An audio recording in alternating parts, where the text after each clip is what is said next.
What up, cappers, gamblers, punters, hustlers, low baggers? Happy Friday, June 17th to all of you. Thank you for watching Betting with the Bag right here on Pub Sports Radio. It's a pretty wild time for us down in San Antonio at the Pub Sports Radio headquarters at the Southtown 101.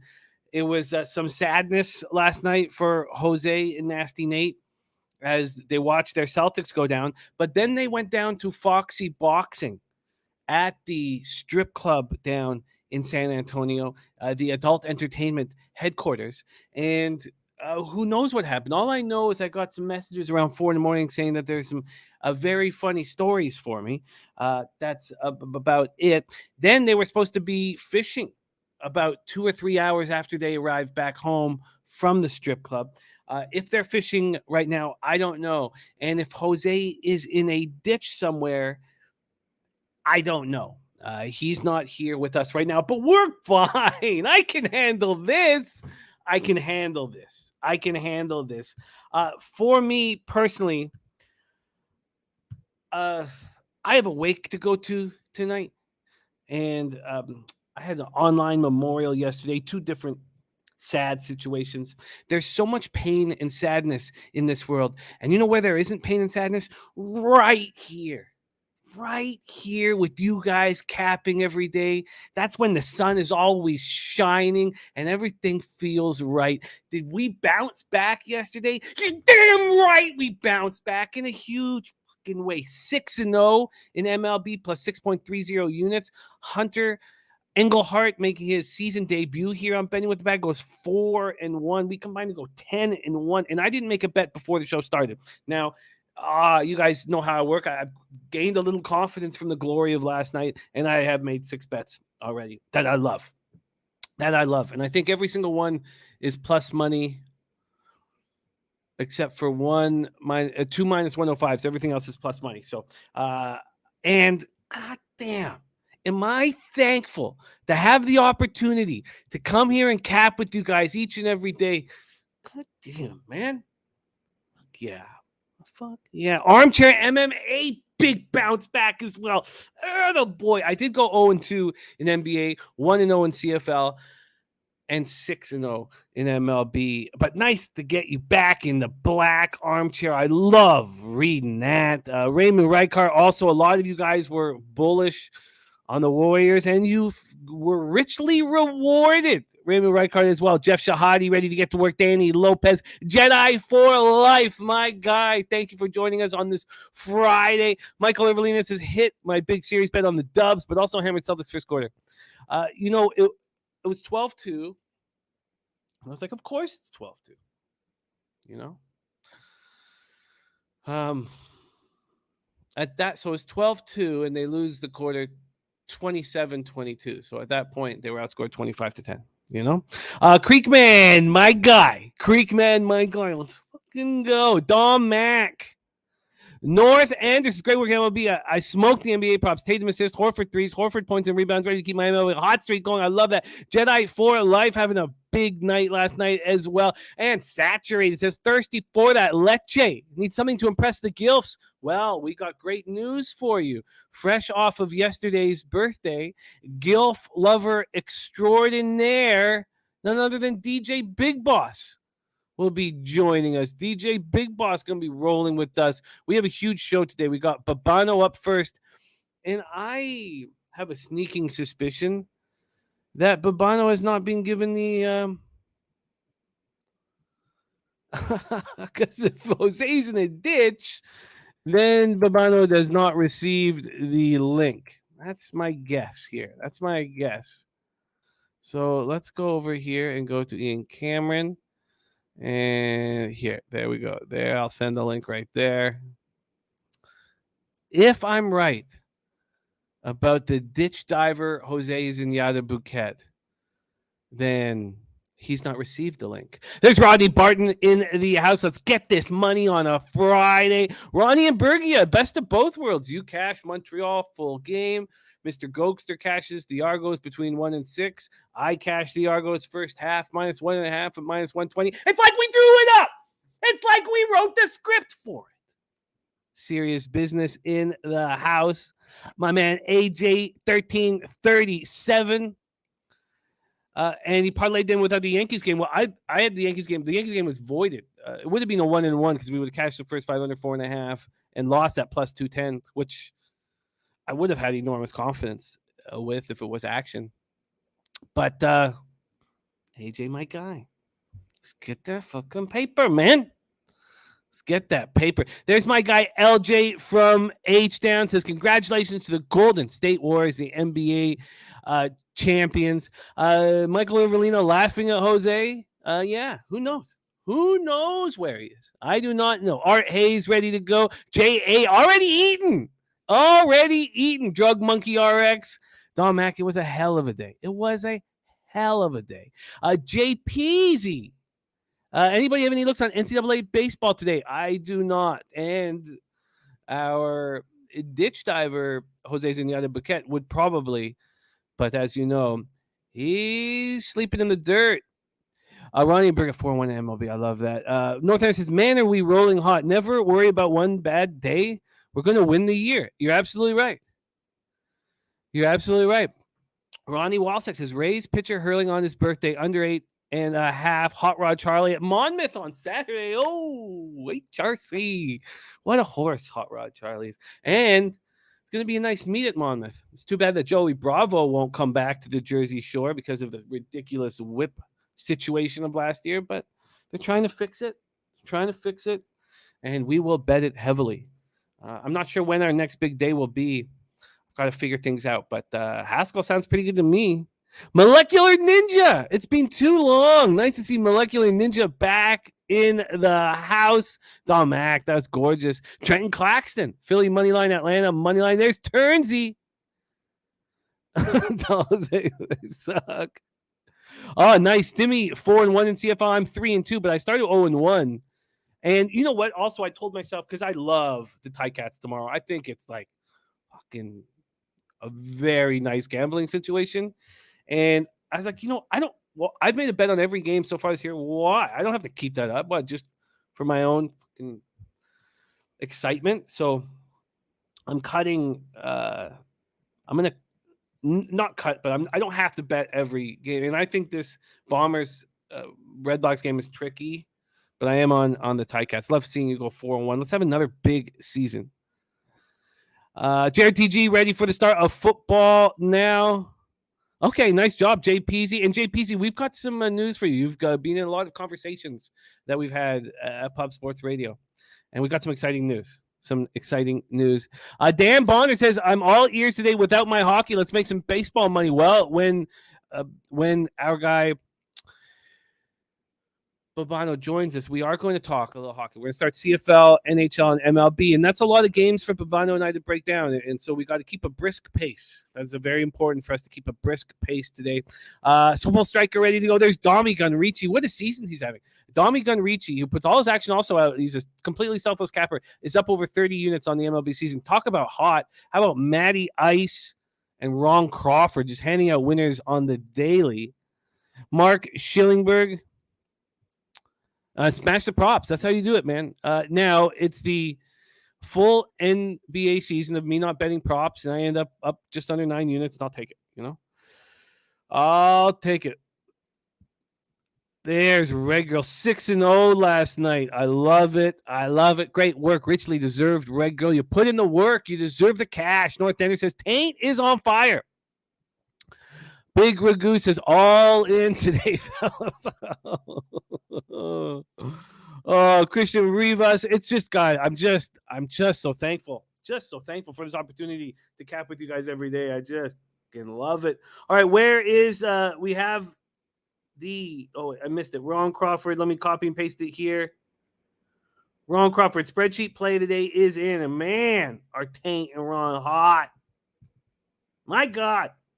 They're running hot. Let's get this here. Where is the Braves game? It's the 2:20 game. Braves Cubbies. All right, I like it. Ron. We will talk about that when that game comes up. Padres, Mets, Jays over, and Miracle Argo with 1-6 with Cokester. love it. I love it. Mark Schellenberg, Medvedev is so money. I like it. PG00187. There's my guy, Ick Schnizzle. Another 2-0 day running hot lately. I love hearing that, Ick Schnizzle. Ick Schnizzle, I had written up a reply. It's a little bit of a long, dramatic reply about why I can't make it down to Thistledown, but I got some family stuff here that's that I can't leave here for 3 weeks. And then after we get through the family stuff, we have to move. There's nothing I'd rather do.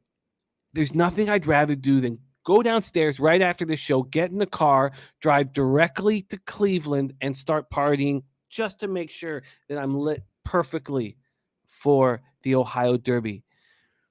There's nothing I'd rather do, man. Your buddy's 40th. Come on. I mean, it's just like, it sounds like magic to me, and I love Cleveland, but I'm not going to be able to, and it's a long story, which I will tell you. Molecular Ninja says, Jimmy, does Tampa bounce back to take the first period? I can't wait to talk about that game. We'll do that with Bobano. We got a ton of work to do. Chi-Town Heat today in H-Town. I'm all over that, Ragu. I got the White Sox first 5 plus 145, full game plus 145, and the first 5 over 4.5 at plus 100. Thank you, Lee Davis. It felt very good. Short shot Timmy, ready to get to work. Vancouver, BC, baby. And I will be coming back to Vancouver at Christmas. It's locked in. I can't wait. I've been like way too long. All right, let's get to work. Mike Wilkerson, happy Father's Day to you and to all. I wish I could give you guys all a shout out. I wish you all deserve a shout out, and I couldn't. We Pub Sports Radio wouldn't be what we have here without you guys in the chat. You guys make every show special, every show exciting, and I wish I could give you all individual what ups. Let's copy and paste Dom Ricci's action. Jason Folk in the house. Great to see you, my guy. Let's get Jason Folk's, Tommy Gunn's action right here. Ronnie and Burgess says, very tricky CFL game tonight. I can't wait to talk it out. There's Picasso the Prophet. He's had my back since the beginning. We don't see enough of him. He's a hell of a capper. All right, let's go. Community of New Knowledge. James Lill. Okay, I fucking love this. And Dommy Tail, Engelhardt on that first 5 Rangers under 4.5. It's too easy, that one. And then I got the Rangers -1 with that 3-run double in the 9th inning. Fuck, man. Sometimes the bag wants to be part of your life, man. The bags were coming in last night. Fucking goddamn, that 3-run double, I was just like, fuck, man. Feels pretty fucking good. All right, let's get to work. And speaking of hot cappers, Jesus, is Bobano running nice here on the show. Nary a negative number in sight. Crushing NHL, crushing MLB, and he's 1-1 in CFL. But watch that climb immediately. I can't wait to bring him out on the show. We're not going to have game graphics. We're not going to have. It's going to be old school looking show today because we don't know. Hopefully, Jose's in a ditch near his house. Let's welcome to the show, coming to from Canada's black and yellow, Steel Town, Hamilton, Ontario, whom I'm betting tomorrow. It's the only bet I've made already, -1 against those schmucks from Calgary. Bo Levi Mitchell can't even hold on to that job 1 week in the season. Please welcome to the show the great Bobano in the house. Bobano, what up, my man? What's up, Jimmy? I mean, unbelievable. You're right. It's been a great run for me. You're doing extremely well. You round off everybody in the chat. Matty Ice, Tommy Gunn, Big Ragu. I mean, it's who's not doing well right now. It's just incredible. We were talking on the phone yesterday. You said we've not seen this collective, this whole entire family, this group, all doing so well at the same time before a run like this collectively as a unit. I mean, it's been absolutely unbelievable. I'm happy to see it. I love to see it. I know you love to see it. We're all running good, but there's one person not running so good today, and that's Jose Bouquet. So sorry, I had to throw that in there, Jose. Sorry to throw you under the bus again like everybody else is, but kind of eating your words about the Celtics tonight, this morning, aren't you? Who knows where he is right now? Yeah. Who knows? But Let's get to work, Bobano. We got to keep a Put brisk the pace. APB out on him. Yeah. A lot of games we need to cover. Slatsy says line open Bombers -7. Now it's -1. As far as I know, I think it opened -7.5. This is crazy, Bobano. Look, I cashed on the Redblacks first half +6 in that week 1 visit to Winnipeg. And now they come back to Ottawa and it's all red black money. I mean, I am shocked. So it was still -2.5 this morning, but you could tell that it was going to go down to 2. It's now at 1.5 at Bet365, 1 at other spots. I mean, this is like WNBA line movement. Let's break it down. Winnipeg Blue Bombers 1-0 against the Redblacks 0-1. They meet again in week 2 at TD Place in Ottawa, Ontario. What a massive market move. This total also has gone up, and we're not seeing overs right across the board right now. A lot of unders still are cashing. It's up to 45.5. It opened up at 43.5. So Zach Caleros is probable in the spot. He practiced all week, so he is in, and he wasn't there when Drew Brown took him all the way down the field with 2 minutes left on the clock to hit the game-winning field goal. But you need Caleros in the lineup. Jackson Jeffcoat, who I didn't realize was not going to be in the lineup, and when Bobano told us that Jeffcoat wasn't going to be in the lineup, you know, that first half moved from 6 to 4.5.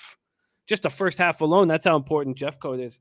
So Jeffcoat is expected to be back. Brandon Alexander, defensive back. Dakota Prukop, Winston Rose, Jesse Briggs, Mike Miller out. For the Redblacks, Jackson Bennett is questionable. William Powell is out. You know, I'm going to set a little bit more of a table, but the first question I have is, these guys are dealing with a lot of injuries in Ottawa. I mean, the fact that it's going, is it gone too far? I think it may have gone too far, because we know that the Blue Bombers are going to be a tougher matchup with Jeffcoat in the lineup than they were last week. And are the Redblacks going to be tougher? I mean, sure, they get a chance to open in front of their fans here. So Jeffcoat back in. Jeremiah Masoli looked incredible. 70.6%, 380 yards, but he can only put up 17 points against the best defense in the league. And now this defense just got tougher. And so, look, Jalen Acklin and Masoli looked incredible, but I can't wait to hear your thoughts and breakdown here. I've not bet it yet. Blue Bombers, Redblacks, take it away, Bobano. Yeah, obviously right now, I mean, I love the Ottawa side early in the week, and they got a +6 on it.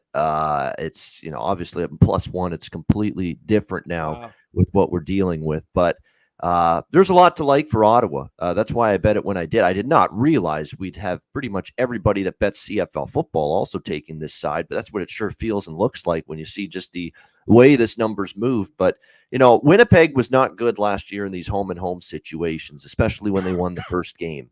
Yeah, they did this twice last year where they won the first game and they lost the second game against the same team back-to-back weeks. So there's kind of that, you know, yeah, we won the first game. We're satisfied. Not that they're trying to lose, obviously, but they just don't play quite as well the second game. And the other team they're playing is obviously trying to avoid going 0-2 against the Bombers, and they've been able to do that. You know, a bad Toronto team even, you know, beat Winnipeg, you know, in a back-to-back the second time last year. So I am concerned about this spot for Winnipeg. They are very, very much banged up in the secondary. They will have Jeffcoat back, which helps the pass rush, but they better hope the pass rush gets to Masoli. And Masoli can move. So I know they're going to have Jeffcoat back, but Masoli still got enough ability to avoid the pass rush. And if he can find receivers down the field, that's the one thing about Ottawa. They've got a much better receiving core this year. They're going to make some plays. This is a very decimated secondary. There's 2, maybe even 3 starters that aren't going to play in that secondary tonight for Winnipeg. So it's very concerning for them defensively. So they better hope the pass rush gets home. Zach Caleros and the offense didn't play well, in my opinion, last week, even though they won that game. Too many stalled drives, a lot of inaccuracy for a lot of the game for Caleros. They stalled in the red zone quite a bit.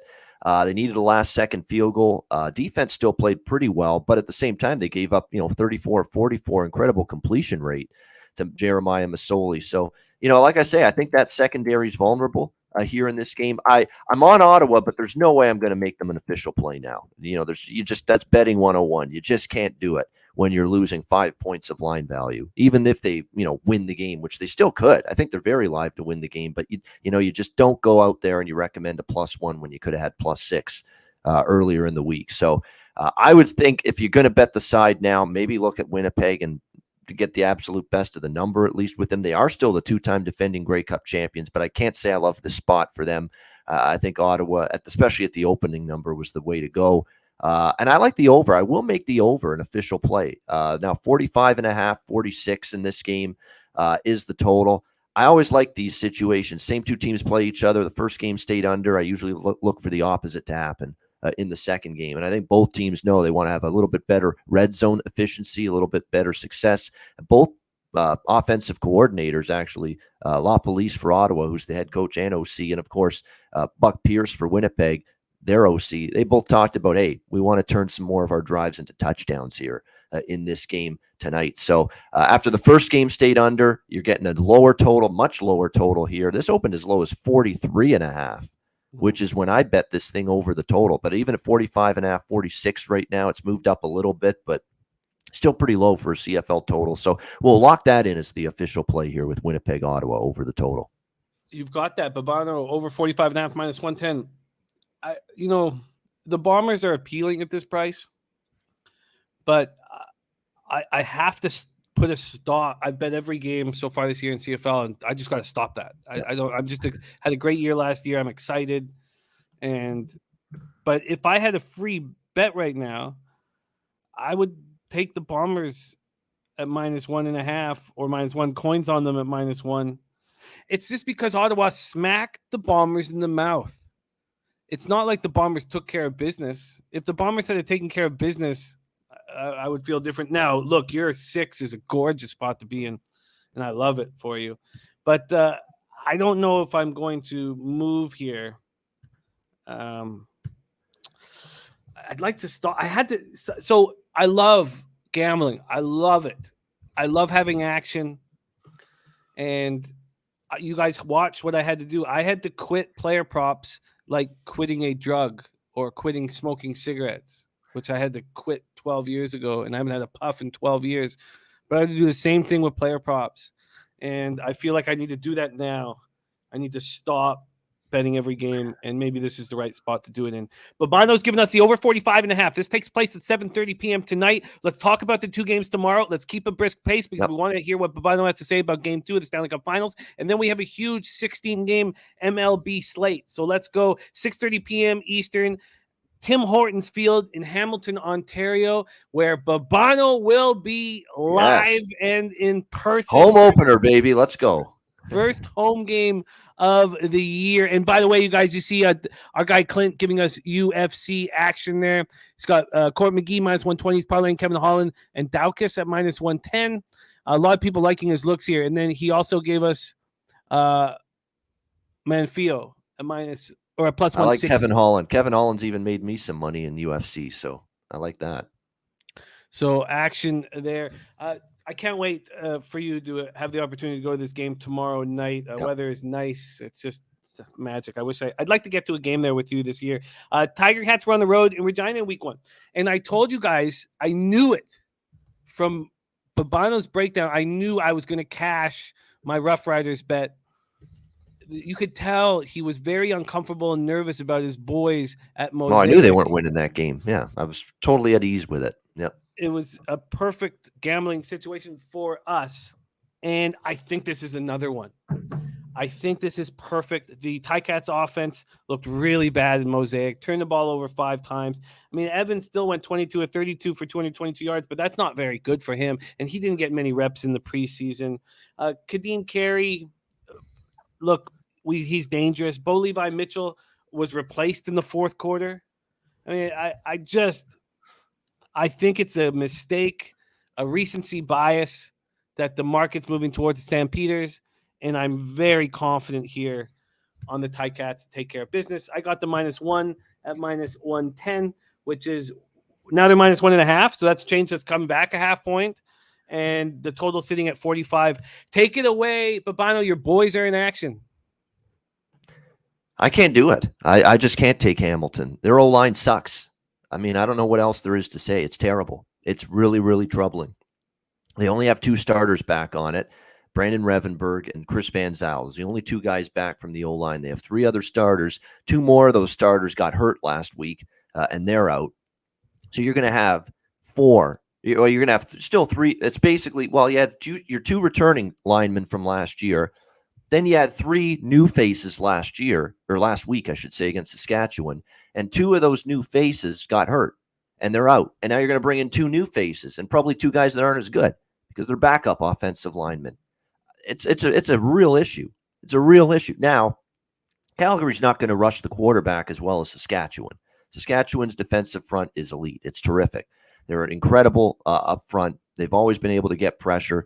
Their rush ends are terrific. Calgary, I don't think, has that same pass rush, but Calgary's still a pretty solid defense, and they did a pretty good job bottling up Montreal for large parts of that game last week against the Alouettes. So I have major issues with this O-line right now. I mean, I really do. I mean, it wasn't good last week, and Dane Evans was running for his life, and I'm worried about it this week. Now, the good news is they're at home. You know, they do get a team that's a little bit weaker defensively against pass, especially in terms of pass rush, but it's still a very big concern for me. It looks like Bo Mitchell's good to go. Now, you said he was out last week. He got taken out of the game. It was injury related. It wasn't performance related. It was injury related that he got taken out last week with that foot injury.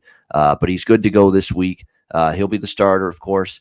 However, I will say this about Mitchell, though. Before he got hurt last week against Montreal, his numbers were as fucking pedestrian as it gets. You know, he didn't even have 200 passing yards. His completion rate wasn't very good. You know, he didn't exactly play a great game. You know, they ran the football. Kadeem Carey, I thought, was the best thing they had offensively. He was running the football pretty well, especially in the second half. But, you know, I thought it was a pedestrian performance from Bo Mitchell. And he still did not answer the question that I have going into the year are we back to the old Bo Mitchell? Because Bo Levi Mitchell said all offseason, I'm healthy. This is as good as I felt in a few years. I'm ready to go out there and show that I can still play at a high level. I didn't see him play at a hall level last week. I saw him play mediocre football, okay, average football. That's what I saw out of Bo Levi Mitchell last week. So that doesn't exactly exude confidence for me with him against a Hamilton defense. Look, Hamilton's defense wasn't the problem last week. They were phenomenal, I thought. Oh, yeah. I thought they played a great game. They did everything they could with an anemic, putrid, inept offense to keep their team in the game. And then, unfortunately, you know, got away from them in the fourth quarter, and then the pick 6 by Evans sealed it. So, you know, the defense is good, though. It's loaded on all 3 levels. I think we have one of the deepest secondaries in the CFL. We can have guys hurt in the secondary, and we can bring in other players that are pretty damn good. I mean, we've got incredible depth, and credit to Orlando Steinauer for accumulating great depth on our defense, but that's definitely the strength.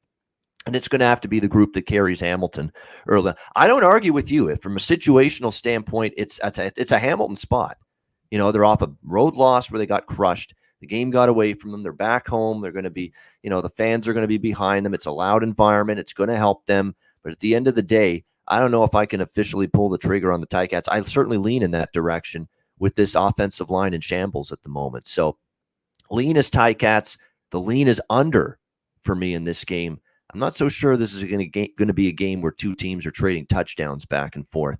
Calgary's offense didn't exactly enamor me last week, and we certainly know Hamilton's offense was just absolutely pathetic last week, and now they've got offensive line issues to boot. So the lean is under. The lean is Ticats. Probably going to stay away from an official play, though. Well, I'm going to cash with your Ticats. I hope so. I'm going to cheer as a fan. It's time for Ian to be a Ticat fan, not a Ticat bettor all the time. Yeah, I mean, they've made me so much money at home last year.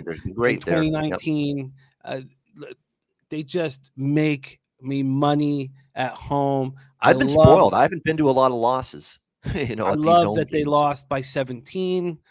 Their defense can rival Winnipeg for the best in the league. This is a perfect gambling spot, in my estimation. I absolutely love it. The situationals point to Hamilton. There's no denying that. Calgary off a big home win. Now you're going on the road. You're a little satisfied, and Hamilton's just got drilled last week, and now they're back home. I just hope the O-line can figure it out, because the one thing I worry about is sack, fumble, to hurry Dane Evans, pick 6 like last week, and a game that's winnable gets away from you. That's what I worry about. That's my greatest fear about this game. I'm so excited about it. Remo says, besides time in Costa Rica, have you ever done the show? Hi, Jimmy. Look, I believe in marijuana, and and I think it's better for people than alcohol, but it's so crucial for me to have all of my work done to prep. I try to prep more than any other person in the industry. That's my whole goal. You have to play.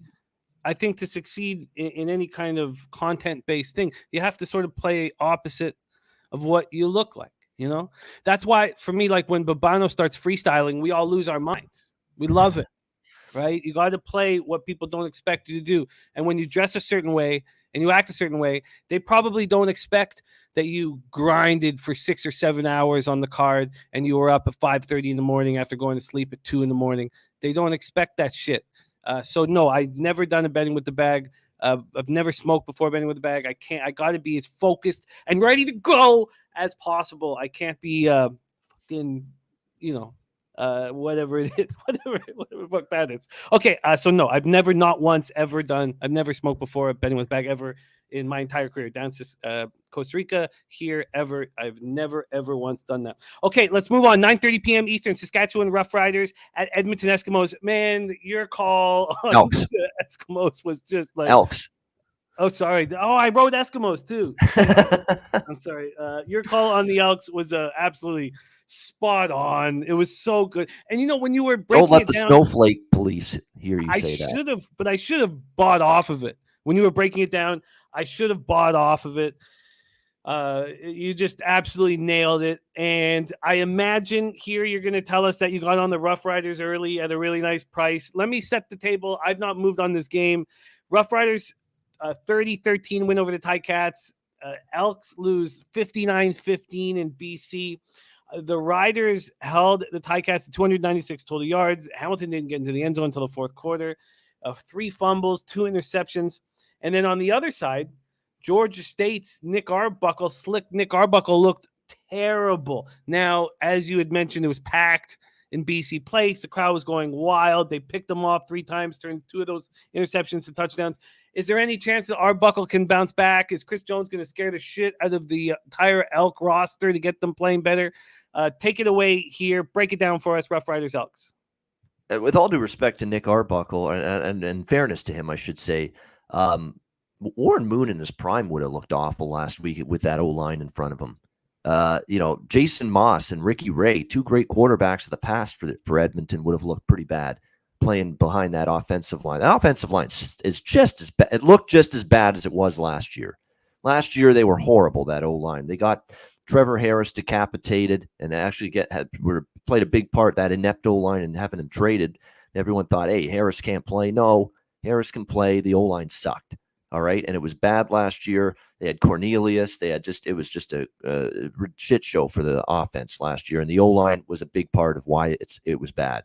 And that O-line didn't look any better last week. And if you thought the O-line was bad and you thought the offense in general was bad, that doesn't even pale in comparison to the defense. That was one of the most laughable, sorry-ass defensive performances I've seen in a long time in the CFL. Did Chris Jones bring in anybody on the defensive side of the football that knew how to tackle in the open field and open space? I mean, that was absolutely embarrassing. I mean, it was Nathan Rourke just running amok all over them on the ground. He chucked the ball down the field. Receivers are wide open. Secondary coverage let receivers get behind them. James Butler, the only running back on the roster, believe it or not, going into the season for BC, he just had a field day running the ball down Edmonton's throat. I mean, these linebackers look like they've never tackled an open space before. Just absolutely embarrassing. I mean, it was about as pathetic a defensive performance as I've seen. Of course, you give up 59 points. It's supposed to be. And yeah, I know there's this hellfire and brimstone. And, Chris Jones didn't even seem that mad. Like, he was frustrated and he said, we didn't do this well. But he wasn't like screaming and yelling. He was pretty calm and, measured with his vocal cords and, with that response to how bad they were last week. So I think he realizes what he's in for and what he signed up for. This is a rebuilding team. It is. I mean, on both sides of the football, they've got new faces, new personnel everywhere, new coaches, new schemes, and Chris Jones' defensive schemes are as difficult as anything to pick up in the CFL. That's what I've heard for years when he first joins the team. This is one of those situations, Jimmy, where for me it's very simple. I bet against Edmonton until proven otherwise. I bet against Edmonton until they prove to me they're a halfway competent football team. And I don't think they're there yet. And I don't think they're going to be there for at least a few weeks, if not maybe a month or two. It could really be that long until we see this team look somewhat coherent and cohesive and somewhat decent. That's how much I think they're going to struggle early on. I mean, you just can't have all these new faces and a roster that talent-wise, especially in the trenches, just cannot match up with other teams in this league and expect to be good. On the flip side, now you got to play Saskatchewan. So you mentioned this O-line was bad, and Arbuckle struggled because of it. Well, now you got to play the Riders' defensive front. Have fun with that. And if you think you're worried about, it's the home opener, and maybe Edmonton gets going, there's no home field edge there. The fan base has tuned out that team. Their attendance figures were woeful last year in Edmonton. Terrible. And from what I'm hearing, they're having trouble getting butts in the seats for this home opener. They're having trouble selling tickets for this. The franchise is losing their fan base. The fan base is frustrated with what's going on there right now. And you talk about Saskatchewan being the opponent. This is going to be I would not be surprised if this is like a home game for Saskatchewan. You know, the Rough Rider fans are going to flock there in droves for a Saturday night game, just to the province to the left of them there in Alberta. They're going to have a ton of Saskatchewan fans there. There's going to be more Saskatchewan fans in that stadium, Commonwealth, in my opinion, than Elks fans. I really believe that. This is going to feel like more like a Riders home game. So, yes, you nailed it on the head, Jimmy. I did take Saskatchewan early in the week, and I knew I had to get on it on Tuesday. I knew that line was going to go in one direction and one direction only, and that was up. I got it in at 6.5. It's now, I think, 7.5, 8 across the board, and I'm still going to make it an official play for this show, even at the worst number. I think they win by double digits, Saskatchewan. I think there's that much that Edmonton has in front of them before they become somewhat capable, somewhat competent. When you get blown out 59-15 by a 5-win football team, and I think BC is going to be better this year. Make no mistake about it. I think they're a better football team, no question. But that's still a 5-win team that didn't make the playoffs last year, and you're losing to them by 44 points, 59-15, on the heels of getting creamed 37-7 in your final preseason game the week before that, Edmonton, when they had many of their starters playing that night. Now, this team's just an abomination right now, and I'm betting against them until proven otherwise. I get it. So there's no, you nailed it so beautifully. I have this issue of feeling like I'm late to the party, but you're saying we're not late to the party, and let's just normally taking a number north of 7 when I have 6.5 and the number shoots past a touchdown in the NFL and college football, that really concerns me. Obviously, CFL not so much, and especially early in the season, and given this situation where I think Edmonton could be losing a lot of games by double digits until a few weeks, at least for another couple of weeks, because there's just so much that they've got to sort out. First of all, I don't think their roster's as good as many of the other teams. There's a bunch of new faces. They're trying to figure out everything. New coach, a quarterback that is absolutely unproven at the CFL level as a number 1 quarterback. And they're bad in the trenches. They didn't have any pass rush. The O-line is horrible. The linebacking core just cannot tackle an open space. And Fajardo can run a bit. You know, if there was a prop out there, Fajardo rushing yards, I'd take it in a heartbeat. Yeah. Look what Nathan Rourke did. He absolutely fucking, just embarrassed Edmonton's defense in the open field. And Fajardo might do some of that here. I'm going to come in. I'm going to join. I imagine it'll be 8.5 by the time this show is over. But I should have already moved on it. I don't know why I didn't. I just, you nailed it so perfectly last Friday. All right, let's review action. By the way, 0-7 for Edmonton at home last year. So you talk about lack of home field edge. They didn't win a single home game last year, Edmonton. The angle, and Rem's going to go there, and he says he thinks it'll be 50-50. The angle of the Rider fans traveling is, of course. It's such a good, makes a ton of sense. Let's go. Let's review action. Bobano's on the over 45.5 in Bombers, Redblacks. And I guess I just stay off of it. Now, Bobano got in on the Redblacks at +6 early in the week. So it's now 1 or 1.5. So he's going to stay in that situation. Coin Carter did grab the Angels lid. Every time he does, we get paid. I'm on the Ticats -1, -110 with a ton of confidence. Bobano will be at that game. Please, if you could make a little video or put something out for us that we can retweet with you at the game, or at least, because it's a madhouse at Tim Hortons Field. Yeah, I'll have to. Yeah, you're right. Sometimes my battery runs out when I go to those games, but I'll make sure it's charged before I leave. So we'll get some video, we'll get some audio for you. Yep. Thank you. And I'm going to join you guys at one of these games this year. Roughriders -8, -106 for Bobano, and I'm jumping in. What do you think about doubling up in this spot with the first half at 4? Yeah, I like it. I mean, look at they buried BC buried Edmonton in the first half, right? Saskatchewan's got the capability of doing that, in my opinion, too. And look, the one thing about last week is BC's defense is not as good as Saskatchewan's. So I have definitely say your prayers if you're Nick Arbuckle. With that O-line protecting him, against that Saskatchewan defense that I saw last week just nearly decapitate multiple times Dane Evans. I mean, my goodness, have fun. Oh, North Ender, I would love that. Because Bobano's got his crew that he goes to every game with. So we could just go. We could meet them before the game for some beers. North Ender will get our... let's do it, North Ender. That's locked. Locked. Okay, I promise you. I need to do that this year. I need to do that. Meet up with Bobano and the boys. Labor Day is always a good game to pick. Yep. I need to do that. So North Ender, that's a guarantee this year. All right, we move on to NHL. We broke it down and talked it out yesterday with Gokster. So we heard how Gokster's handling the situation, and I did pull the trigger on the Avalanche -1 and the over 6. And you guys heard my thought process behind it, and that it's really that this is a completely different series, and the Lightning are just a different hockey team with Brayden Point. They can win games by scoring goals again. When Brayden Point was out of the lineup, they had one line that could put up offense. And other than that, they had to play very conservative hockey and block every shot and clog the front of the net and sacrifice their bodies nonstop. That changed. Brayden Point holds the puck more than any player on the Lightning, and he's back, and he played 18 minutes last game, and he's just going to get better as the series goes on. And Kemper is vulnerable. In saying all that, the Avalanche are too good. They're going to score goals, and the Lightning are going to score goals. It's a different series than what we've seen the Lightning play in the last 2 rounds.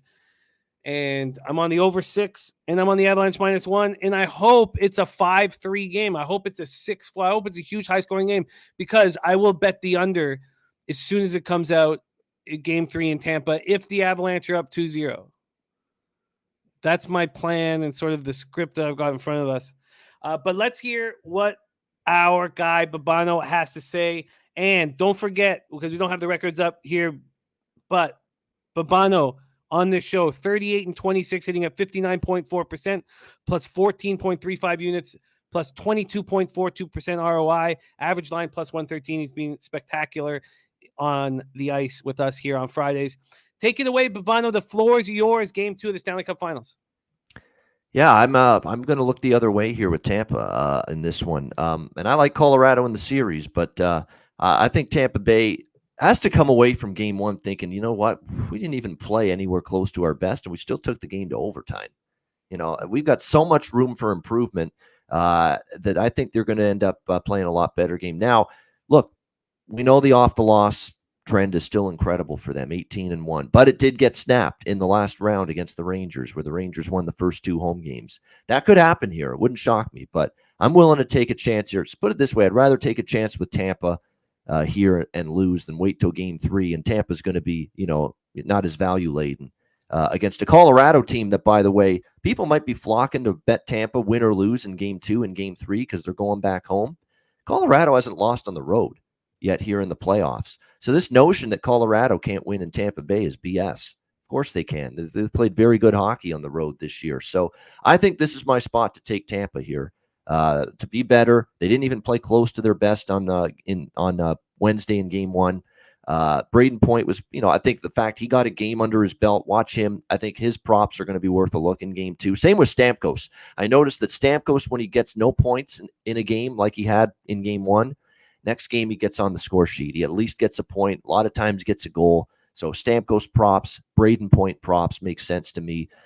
Tampa Bay here for me at the plus price. I don't hate the over, but I'll tell you what, Tampa Bay, each of their last, I believe, 5 or 6 playoff wins have been unders. All of them. I mean, they have been a heavy under. When they've won, it's been under. When they've won their playoff games recently, they had a few overs where they won against Toronto. And since Game 7 against Toronto, go back and look. Every Tampa Bay win has been an under, gone under the total. Every game that the Tampa Bay Lightning have won here in the Stanley Cup playoffs. And I'll throw out the numbers about the Lightning and Vasilevsky in particular. Game 1, Vasilevsky 1-3, 3.99 goals against average, 884 save percentage. Those are horrendous numbers. Those are bad numbers for a backup goalie, let alone Andrei Vasilevsky, those Game 1 numbers. But Game 2 to 7 in this year's playoffs, 11-3, 1.9 goals against average, 939 save percentage. Look at the difference. Game 2 through Game 7, it's a different Vasilevsky. It's a different Lightning team. So I like the plus price here.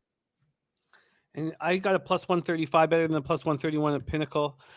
My feeling is that the Avalanche didn't play very well. So I agree. The Lightning are going to play better. The Avalanche are going to play better. And there's going to be goals. Kemper looks vulnerable.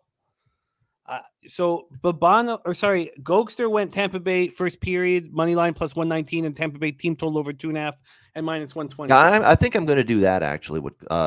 Split it. I'm going to change it. I like the full game is definitely going to be official, but I'm going to split it like half on first period, half on full game. So It's not like a double up. I want to stress to everybody, this is not a double up. This is not one unit on both. This is half and half here. First period, full game, splitting it up. But for our record-keeping purposes, which are the season's almost done, we're going to make them each a unit. Okay, we can. Oh, for the show. Okay, yeah, that's just the way, for the show. But it's important to mention that's the way I'm personally betting it. Yeah. So there's a plus 119 still. That's what. Yeah, we'll take that for first period. Yep. That's what Gokster got as well. Lightning first period at plus 119, and then the full game for the Lightning is plus 135. That's at Bet365. Big shout out to Molecular Ninja. Just want to say thank you, Molecular Ninja. Says, let's get this cash with a $10 dono. Thank you so much for thinking about us, man. Means a ton to us. Appreciate it. Yeah, you're a good man. And there's occupancy. What a guy. Thank you. $9.99 dono. We just love this opportunity. We love capping, and we love this group, and we all do it together. And it's just, and you see what happens. We all listen. We all work together. We share angles. And look what's happened the last 3 months. I mean, look, everybody's ROI is through the roof, and there's no end in sight if we keep listening and working. And Ron Crawford, I didn't mention him earlier. Yes, him too. I mean, the spreadsheet stuff is just on fire for him. So congrats to Ron Crawford. Absolutely. Billy Friedrich says Tampa wins the next 3 games. Wow. I told you I think this series is done in 5. In Game 5 in Colorado, I think the series ends. And I want it to not be that way. Something happened to me when I watched the Lightning come back from the Rangers. I just fell in love with the squad. So I'm sort of cheering. I make a little bit more money if the Lightning win the cup. So there's more than just my own cheering. But here we go. So Gokster and Bobano on the same train. Bobano Lightning first period and full game. Gokster first period and team total over 2.5. Oh, and I wanted to check that price. So the team total over 2.5 was minus 120 at Pinnacle. It was minus 145 at Bet365. And I was very interested to see if this was going to change or what it was going to do. So it was minus 1. It's now minus 150. Wow. So the team total over 2.5 is minus 150 now. I think it's a great look on that. The Lightning are going to score. Those of you who got in on that early, great job. Okay, let's move into MLB. That is what's next. And Bobano, God damn, are you running nice? On Friday last week, he had 3 pushes, but still went 5-2, plus 2.78 units to bring his record to 47-32, 59.5% plus 12.9 units, ROI plus 16.33%, average line minus 106. He went, and it's still at minus 125 at BetOnline. Awesome. That's wow. So, Bobano, you're just that's the best part of that record. It's not even the numbers. It's not even the win-loss record or the units, which are great, and the ROI, which is great. It's what you said at the end there. Average line minus 106. That's the best part of me putting that record together. No bogus BS, minus 190 favorites, no minus 250 Yankee, Joe Public, obvious bets. No, it's good, hard, roll your sleeves up, get some handicapping work done, and see if you can find some edges. That's what I'm most proud of with that. What I'm most proud of your record is that you are 46-23 since opening 1-9. That's what that's what I respect the most. Wow. And that's what everybody needs dreadful that first Friday of the MLB season. Oh, it was horrible. It was a nightmare. But everybody needs to see that you can. And it happened to me in NBA this year. I was down 23 units. And in MLB, so MLB, we come in, for me, off a 6-0 day. Athletics first 5 plus 130 cash. Cleveland, Colorado under 6 plus 100 cash. Phillies first 5 minus 1 minus 116 cashed. The Rays at plus 210 and the Tampa, New York first 5 under 4 at plus 100 void. The Mets first 5 pushed. Texas, Detroit, first 5 under 4.5 cash. Rangers minus 1 at minus 127 cash. Angels first 5 minus half at plus 100 cash. So I was down 16.43 units is my low water mark. And today we come to my high water mark of the season. 131 wins, 114 losses, 53.5% plus 5.74 units. ROI plus 2.34%. Average line minus 109. And it's just so much fun and it feels so fucking good. And baseball is a really, really tough sport, and it can weigh on you. And we're getting to the point soon where it's the only thing for us to hammer, and feels really good. We've done it together. Let's get to work right now, Bobano, and we need to keep a brisk pace. We have a lot of games. We're going to start with the double dip, 1:05 p.m. Eastern, game 1. And I started seeing, I wonder if no, those are yesterday's. Okay. I was wondering if maybe Jose slipped out the ditch. Taint play of the day is in. I thought it was, did I? Oh, no, yeah, that's what I got. I thought the first 5 run line again. We're going to talk Taint. We're going to talk Ron Crawford's spreadsheet play of the day. Oh, that's in front of the Braves game. That comes up second. But we are going to start with the double dip. Let's get to work. We start at 1:05 p.m. Eastern, game 1. Philadelphia Phillies, 33-31, 14-14 on the road at the Washington Nationals, 23-43, 11-23 at home. We're at Nationals Park in Washington, D.C. We're going to start with the weather here in Washington. We have 92 Fahrenheit, feels like 98, 12.3 miles per hour, slightly in. Left to right, but slightly in. That only lasts slightly in for the first 45 minutes or so of the game. For the rest of the game, it's completely right across the diamond, left to right, and it's not in at all. And it picks up a little bit, 13.7 miles per hour, 14.2 miles per hour. The site that we use for line history is been screwing up for 3 days, just like it had been. They've been okay for about a month, but certainly clearly not enough programmers down there. So we've moved back to the Action Network to get the line movement here. This, as according to these are always going to be the legal American books at Action. We have a huge market move towards the Nationals in game 1. They said that the best opening line for the Nationals at the legal books was plus 194. It's now between plus 148 and plus 155. This total's gone from 10.5 to 11. When we go over to where the cash flow is, we have full line value. Oh, man, did they move Suarez to game 1? Do you have that, Bobano? Did they move? Yes, Suarez, Ranger Suarez is in game 1 against Juan Adon. Yeah. Okay. I thought that. Yeah. Okay, I thought that it was going to be Falter. Do they have Falter listed for game 2? They do a Bailey Falter for game 2. Bailey Falter in game 2. Yep. Damn. My whole plan was to use Paulo Espino against Suarez, who's not been very good, and get a nice price. That that's not the case. So let's talk about Suarez. 4-4, 4.40 ERA, 1.50 WHIP, 59 and third, 49 Ks, 26 walks, 6 home runs allowed. His last start was not very good. 13-1 loss at home versus the Diamondbacks. It wasn't all on him. He went 4 1/3, allowed 4 hits, 4 runs, 2 earned, no homers, 2 Ks, 4 walks in that loss. Going up against Yohan Adon. Yohan 1-10, 6.95 ERA, 1.76 WHIP. I mean, this guy 44 Ks to 35 walks. He allowed 8 home runs and 55 2/3. He went 3 innings in his last start at the Marlins, and we know they're raking against righties, but 8 earned runs in 3 innings he allows with 2 Ks and 2 walks. I mean, he's just getting torched out there. Phillies versus righties, 251, 734 OPS. Nats versus lefties, 264, 697 OPS. And the Nats bullpen being so bad this year, 4.53 ERA. 1.40 WHIP, and for the Phillies bullpen, 4.20 ERA, 1.43 WHIP. Let's just take a look at where the cash lies, and they give full line value to Yohan Adon. Full line value. There's 2 teams with a half. That's the Cubs with Thompson and the Diamondbacks with Bumgarner. I'm already on the Diamondbacks first 5. 9,873 tickets in for game 1. You have 17% of the tickets, 26% of the cash on the Nats, then 26% of the tickets, 38% of the cash on the under. Take it away here for us, Bobano, game 1 of the double dip.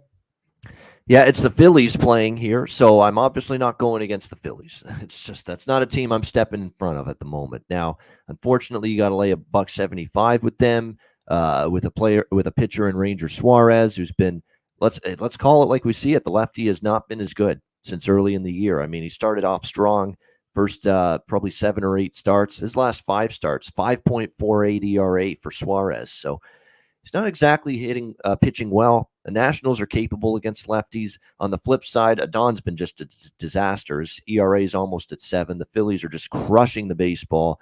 97 degrees Fahrenheit, wind blowing out, bad bullpen, especially at both sides, especially Washington. There is 10.5 still at bookmaker, and it's moving up. So I'm going to lock this in now before it disappears. Philly, Washington over 10.5, -124 official play. Let's get that locked in for you. The over 10.5. I'm just gonna. Did you check Pinnacle to see if they could mess with it? Yeah, they're at 11 already. They're at 11. Yep. And their 10.5 is just quickly -119. -119. Oh, I'll take that. Yeah, Pinnacle. Yeah. That's right. I keep forgetting Pinnacle. You can. No worries. I'll take care of it. If you shop at Bookmaker, I'll shop at Pinnacle, so we can nail both those 2 books, which generally give us the best lines, and then we can go quickly here. There you go. So yeah, -123. Billy Friedrich says right there. Yeah, of course, Matty Ice. Can you give out another 2 taint Friday? But I tell you what, if they both cash, we are going to need 2 taint Friday.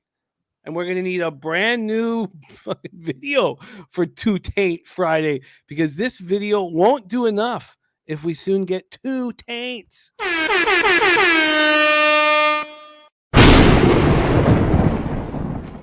2 taint Friday. You're damn right we want 2 taint Friday.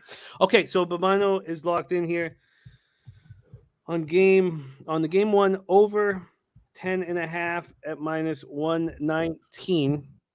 Okay, 7:05 p.m. Eastern, game 2. Well, this messes up my whole plan. Now, I know that Paolo Espino is not a guy who goes deep in the games, and he's a bullpen guy. He did get a start last out, went 3 2/3, 4 hits, 1 earned run, 2 Ks, 0 walks, and 4-1 loss at home to the Brewers. I've always liked him. I've always felt like, look at that K to walk ratio, 22, 4 walks, 2 home runs allowed. He gets a lot of weak contact. I like him, and I would like to bet him. The question is, what the hell do we do with Bailey Falter? So let me just pull up something here quickly for Bailey Falter. There we go. Okay, so first off with Bailey, last out, he went 3 innings, 4 hits, 5 runs, only 2 of which were earned, 1 homer, 2 Ks, 3 walks, and 8-6 loss at the Mets. And we know what the Mets are doing to teams right now. He's only throwing 15 innings here in the Bigs this season. He threw 33 2/3 last season. And he didn't look good last season. 5.61 ERA, 1.19 WHIP, 34 Ks and 6 walks. That's a nice K to walk ratio. This is a 25-year-old, just turned 25, 5th round pick out of high school, out of Chino Hills, which so many great pitchers have come from. Let's just take a look at what he's done in the minors this season. In AAA, he's 3-0 with a 1.54 ERA. There you go, a 0.69 WHIP, 28 Ks and just 3 walks. So he's been very good in AAA this year. Let's see what he did in 2021 in AAA. He was very good down there as well. 1.76 ERA, 1.01 WHIP, 44 Ks to 8 walks, just 3 home runs allowed in 30 and 2/3. So, look, is this a guy who dominates? Is this a guy who dominates in the minors and hasn't figured it out in the majors? Our guy Von Polo wants to know the lineup for the Phillies in Game 1, and it's a big lineup. They're going for it. It's Schwarber, Hoskins, Harper, Castellanos, Gregorius, Herrera, Bohm, Stott, and Stubbs. And for the Nats, it's Thomas, Hernandez, Soto, Cruz, Bell, Franco, Garcia, Adams, and Robles. That's the Game 1 lineup.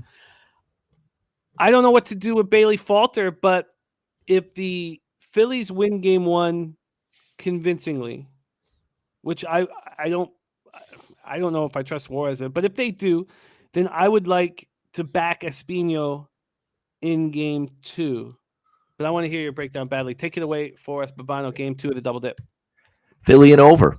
I'm not locking them in yet. I want to see how Game 1 plays out, but that's the way I'm playing the Phillies. I mean, they're mashing the ball. I like Espino. I understand he can be capable at times. Bailey Falter, I don't like too much. So, Washington could actually do some damage. But again, I'm not going against this Philadelphia team. What are they? 12-2 since Joe Girardi got canned. I mean, it's just been an incredible run. They're hitting the ball extremely well. Espino, you're right. Espino at times has been very capable.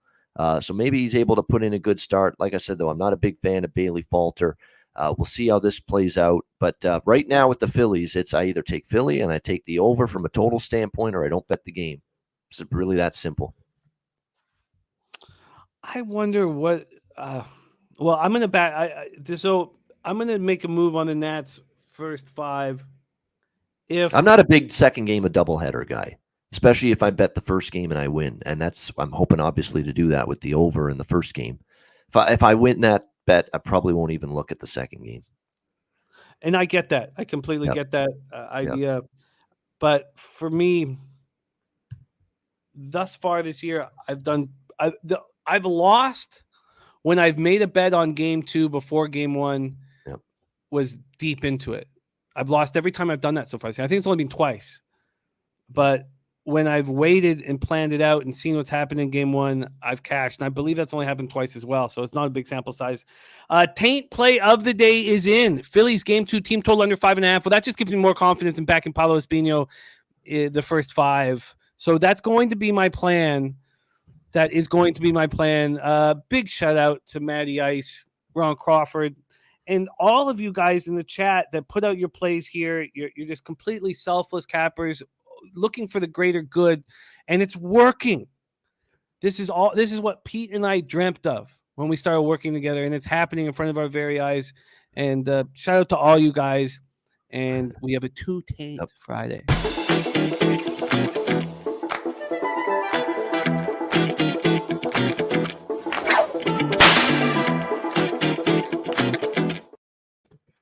Big Ragu is coming. Brewers minus 1.5 at plus 145. White Sox first 5 at plus 130. Wow, it's gone down to 130.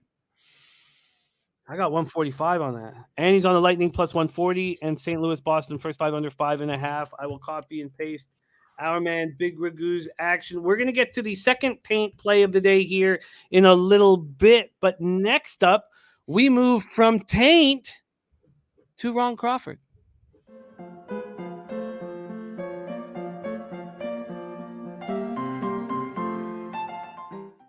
Ron Crawford is on the Atlanta Braves -1. This one pops off. Afternoon baseball for us, 2:20 p.m. Eastern. Atlanta Braves 37-27, 17-13 on the road at the Chicago Cubs, 23-40, 11-24 at home. We're at Wrigley Field in Chicago, Illinois. We will start with the weather in Chi-Town, 79 Fahrenheit, 9.2 miles per hour, left to right diagonally, but in. Clearly in. Stays between 8.7 and 9.2 miles per hour throughout the game. We'll move over to the Action Network and see what they're giving us for line movement in this one. Braves Cubs. They have the total opening up at 8 at a pick'em. It's now 8.5 at almost all books. There is a couple. They say that that DraftKings is still hanging in 8. That's juiced to the over. The best line you could They find are. for this morning, and that's facts, Bobano says. So there is still an 8 available. The Cubs open up best line on the legal American books was plus 155. You can now get them anywhere between plus 144 and plus 160. So that is the line movement there. Let's take a look at where the cash is in this Braves Cubs spot. Now, only a little few slivers from Sports Insights. Almost nothing on this board, except I told you Washington game 1 against Suarez is full. That wasn't there this morning because that wasn't the matchup, right? So it wasn't, or the expected matchup. Then they have half on the Cubs and half on the Diamondbacks. This Cubs spot is getting a ton of betting action right now. 16,556 tickets already counted. You have 23% of the tickets and 32% of the cash on the Chicago Cubs.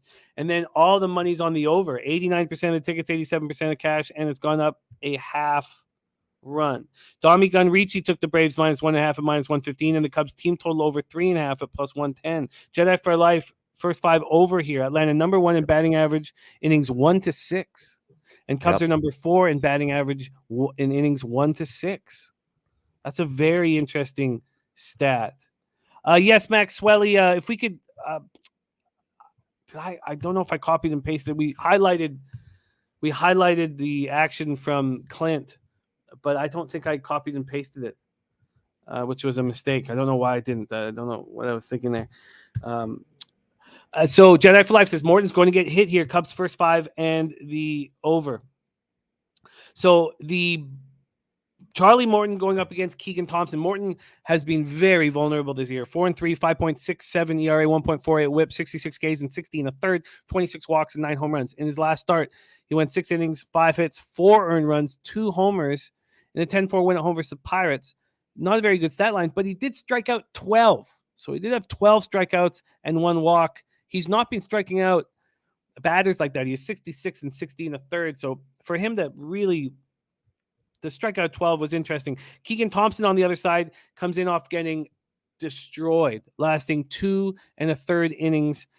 Chickens have come home to roost with that guy. There was no way he was as good as he was those first few starts. You're right. And we've seen it now in back-to-back starts where he's just been lit up and touched. This last one, he lets 2/3 of an inning, allows 5 runs, 3 of which are earned. Braves are hitting 243, 736 versus righties. Cubs 240, 703 OPS versus righties. Braves bullpen 2.91 ERA, 1.12 WHIP. Have converted 22 of 33 save opportunities, been getting better every day as the season goes on. Now they're elite.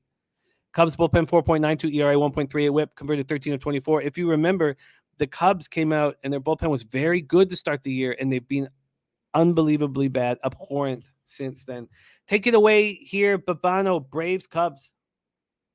Yeah, give me that over 8, minus 120. I'm going to take that. I like it. I'm totally in agreement. I think we're going to see some runs here with both of these sides. I don't trust Old Man Morton. Old Man Morton's struggling. You're right about that. You absolutely set it to perfection. 5.67 ERA overall, 6.89 ERA on the road. So not very good at all from him.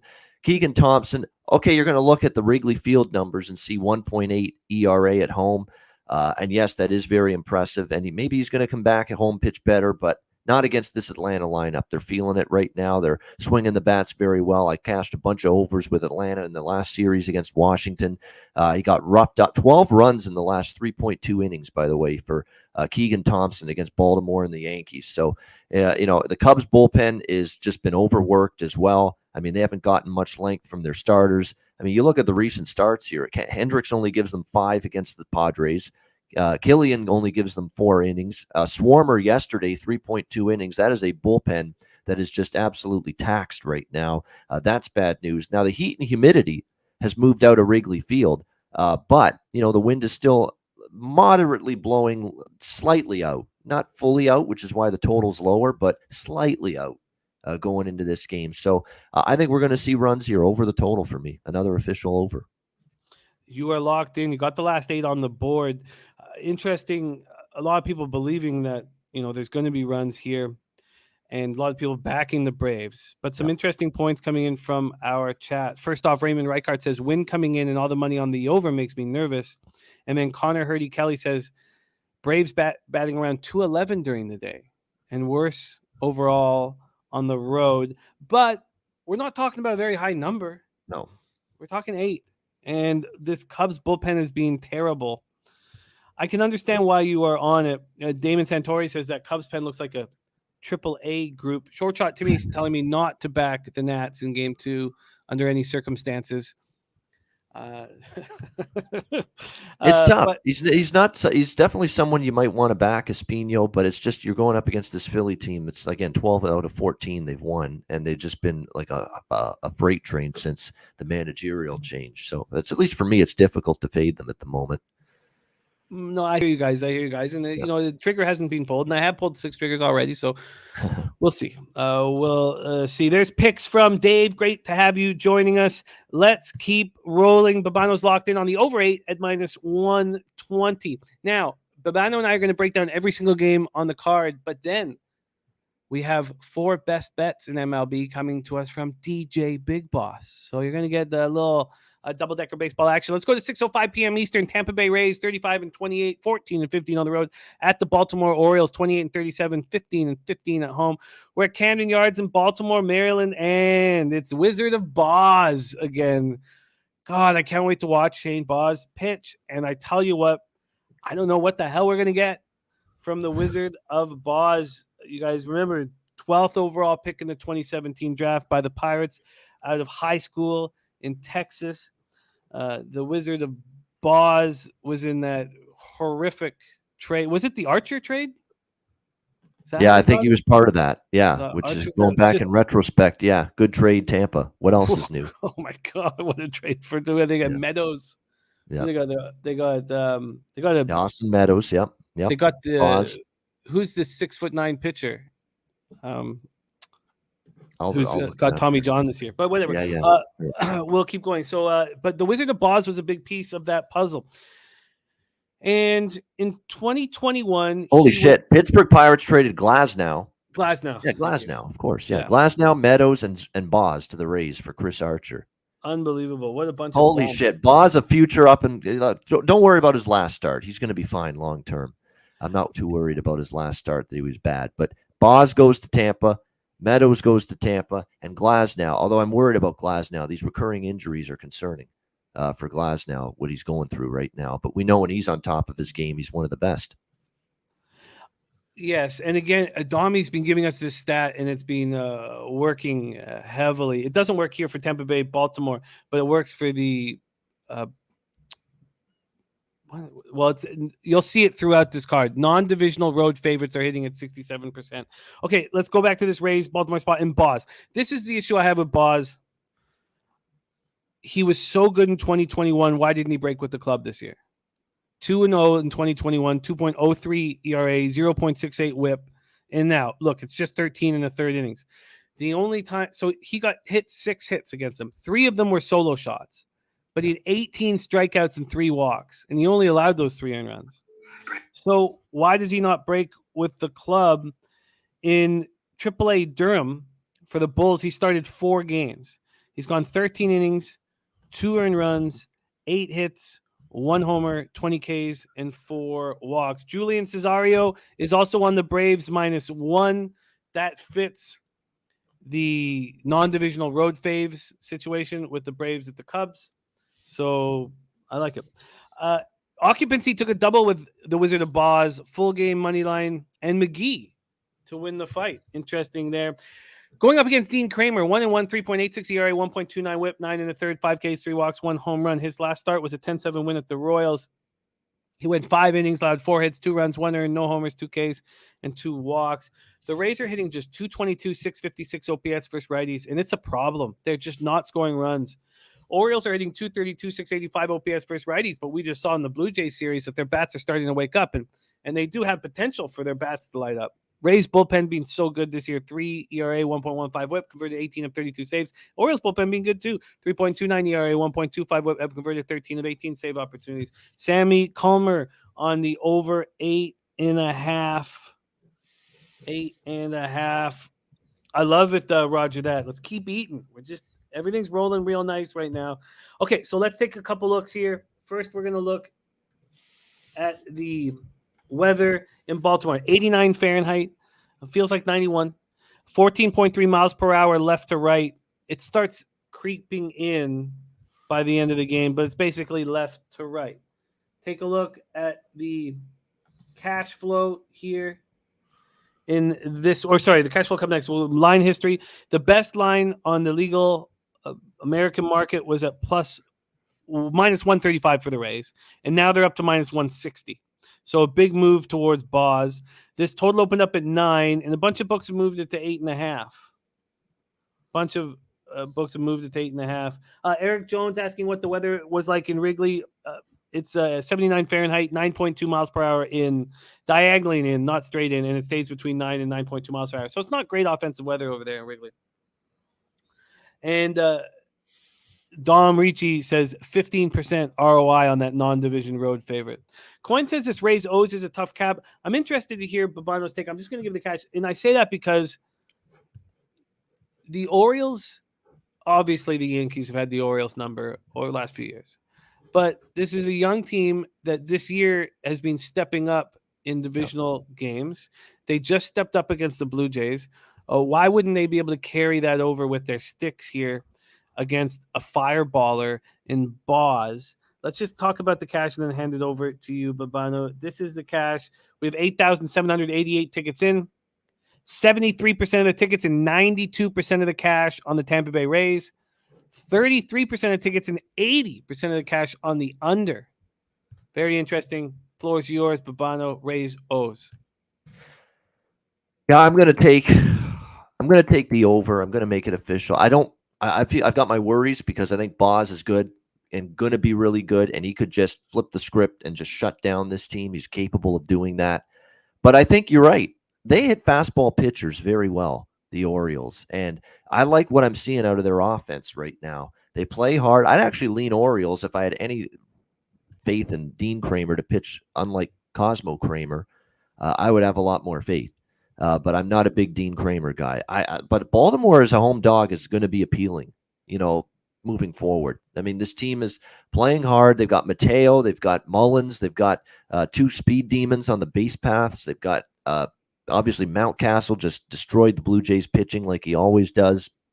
Mancini's healthy again.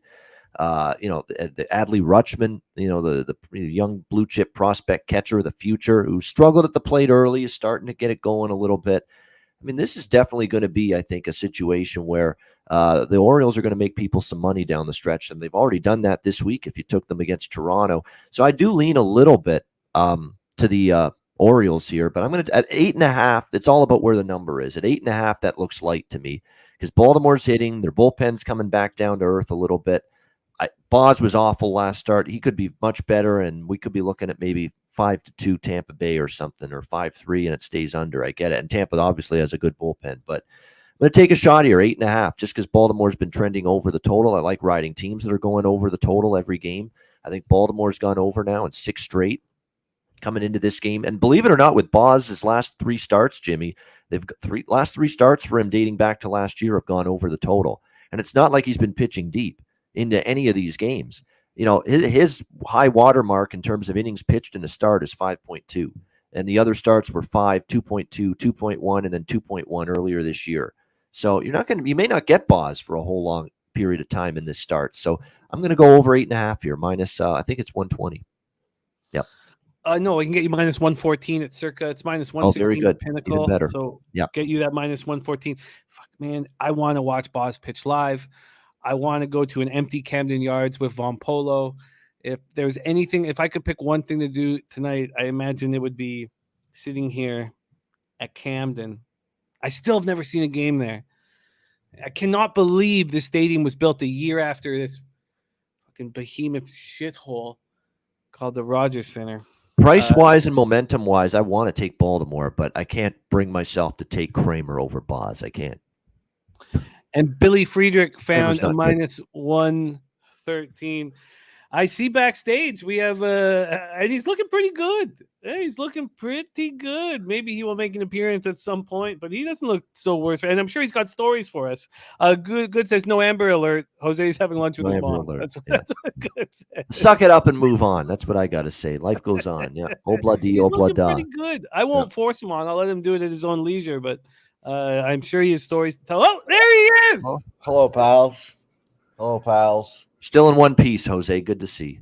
Yeah, I just woke up 5 minutes ago. I'm pretty fucking tired, to be honest. Do you have a quick story of the strip club for us? Yeah, I do. Well, here's the thing. You would not expect to see a female, her soul leave her body just 2 feet away from you. But that's what happened. This bitch got knocked the fuck out right in front of us. She stiffened up like a board. And it was brutal. I did not expect to see that. And that was followed by, or I guess, right after that, like 5 minutes after that, we had a lovely, a man, apparently, he was on a high-speed chase. And instead of, running around outside, driving and shit, he apparently came into the club, posted up, a little hide. And then like 10 minutes later, there's like 12 cops were in the building. We're like, what the fuck's going on? And then suddenly this dude just like tried to bust out and just try to 1v12 all the police officers, got tased like 6 times, walked through them like nothing. And promptly the main event was canceled and everyone had to leave. But it was it was a very interesting 12 hours. Or I wouldn't say 12 hours, 12 minutes, Lady gets knocked out right in front of our fucking face, and that happened. So it's been a pretty interesting 12 hours. Wow. I'll say that. And I would show you the video of the knockout right now, but I am not home. I'm at someone else's house right now, and the Wi-Fi here is atrocious. So I don't know if it's going to upload or not, but I'm glad that I can at least jump on and say all this. Well, it was nice to have you back, safe and sound, and I'm glad that you guys had a fun night and have stories to tell. And the boys, they're all fishing right now? Yes. Shout out to Cash, I believe, pulled out a big one. Cash, Chef's kid. I'll send Big Show the link right now. Maybe we can get a little update live. But yeah, no, they're catching fish right now. They're doing this thing. And by the way, Nasty Nate and Cab completely bailed on me last night. Completely bailed on me. So it's just me commentating with CC from 210 Lachi Smokes, which was a great time. Let me tell you. But they were there. Oh no. They went they bailed on me. They went home and they went to bed. They didn't embrace the 1 a.m., 2 a.m., 3 a.m., 4 a.m. grind of all these fights. Yeah, Okay. Bobano, let me tell you would have enjoyed it right there. You would have had a great time. I know I would. No. We've got to get back to work. We've got to get back to work here. But if we get the link of the boys fishing, I cannot believe they ditched you on that shit. I cannot believe. I mean, I was not surprised at all. I'll admit it was 1 a.m., 2 a.m. I left the club at 4 a.m, and they had to go fishing at like 9 a.m. today. So I understand kind of why they didn't go. But again, have you ever seen someone their soul remove their body from their body in the middle of a strip club? I haven't, and I thought it was a very interesting time. Not in the strip club, but pretty much everywhere else. Let's get back to work here, Bobano. We're rolling nice. We got to keep this brisk pace. We go to 6:40 p.m. Eastern. Milwaukee Brewers 35-30, 20-18 on the road at the Cincinnati Reds 23-40, 12-17 at home. Great American Ballpark in Cincinnati, Ohio. Let's start with the weather in Cincy. 89 Fahrenheit, feels like 93, 11.3 miles per hour out to right center. Offensive weather in an offensive ballpark. Eric Lauer going up against Hunter Green. And Lauer is slipping. And look, last year, Lauer could have been picked up for a cup of coffee.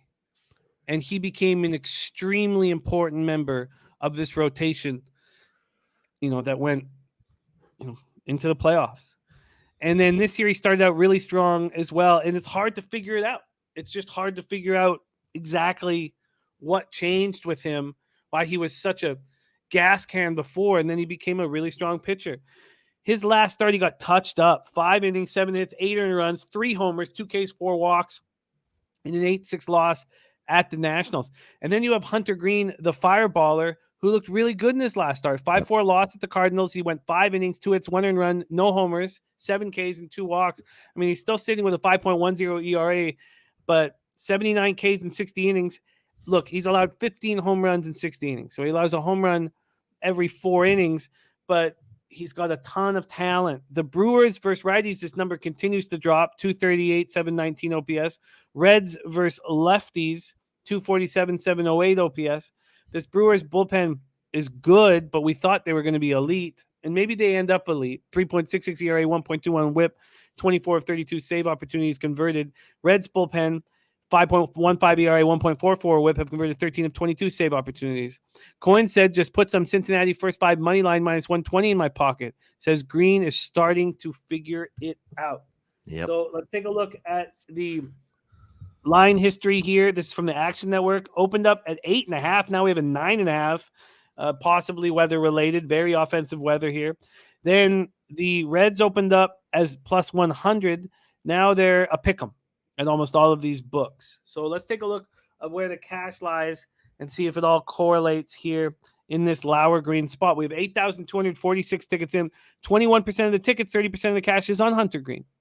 Then 32% of the tickets and 92% of the cash is on the over, and it's gone up a full run. Take it away here, Bobano. Great American Ballpark's calling Brewers Reds. Yeah, he's finally figuring it out, getting his shit together. That's Hunter Green right now for Cincinnati. We've been waiting for this guy. We've been waiting for him to start to find that ability, find that consistency, and get going after a rough start. And he's putting it together. I like what I've seen out of the last 2 starts for him. No question about that. For Hunter Green, you look at them: 1 run, 12 innings against the Cardinals and the Diamondbacks. 15 strikeouts, just 2 walks, no home runs. That's the best part. And that's why I think he's a bet on pitcher right now.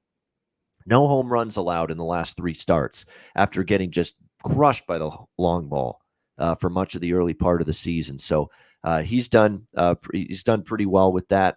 Certainly I understand the over money, but Hunter's starting to come into his own here. I agree with that, Max Swelly. I'm on the Reds' first 5 full game split. They're actually middle of the pack against lefties. And you mentioned Eric Lauer. He's starting to kind of trend in the opposite direction. He got absolutely crushed in his last start. 8 runs, 5 innings against Washington. Against the Reds, he's had a couple of decent starts and a couple of bad ones. So it's been a little bit of a mixed bag for Lauer. He's actually 1-3 lifetime in his last 4 starts against the Reds. His road ERA balloons to 5.05 ERA, and he's having issues with home runs. 4 allowed by Lauer in his last 3 starts for the Brewers. So I like first 5 full game split here, Cincinnati. Well, I'll line shop for you in 1 second. I just want to. Big Red wants to see the knockout. Do we have a clip of the knockout, Jose? We do with no audio in the background. We have it. Luckily for us, this video is just a lot of me yelling. To be honest, again. Not often, and I did not expect to see this bitch just stiffen up like a board, but here we go. Bells in. Winter learned like last time. Oh, get it. Winter wants to get in there. Winter, the money is flying. Oh, what a shot there. Oh! You're just swinging. Oh, my God. My Lord almighty. Good night, sweetheart. Was not anticipating that. Wow. Yeah. We had some lovely fighter interviews too. We talked to some fighters after, get their vibes on the whole thing.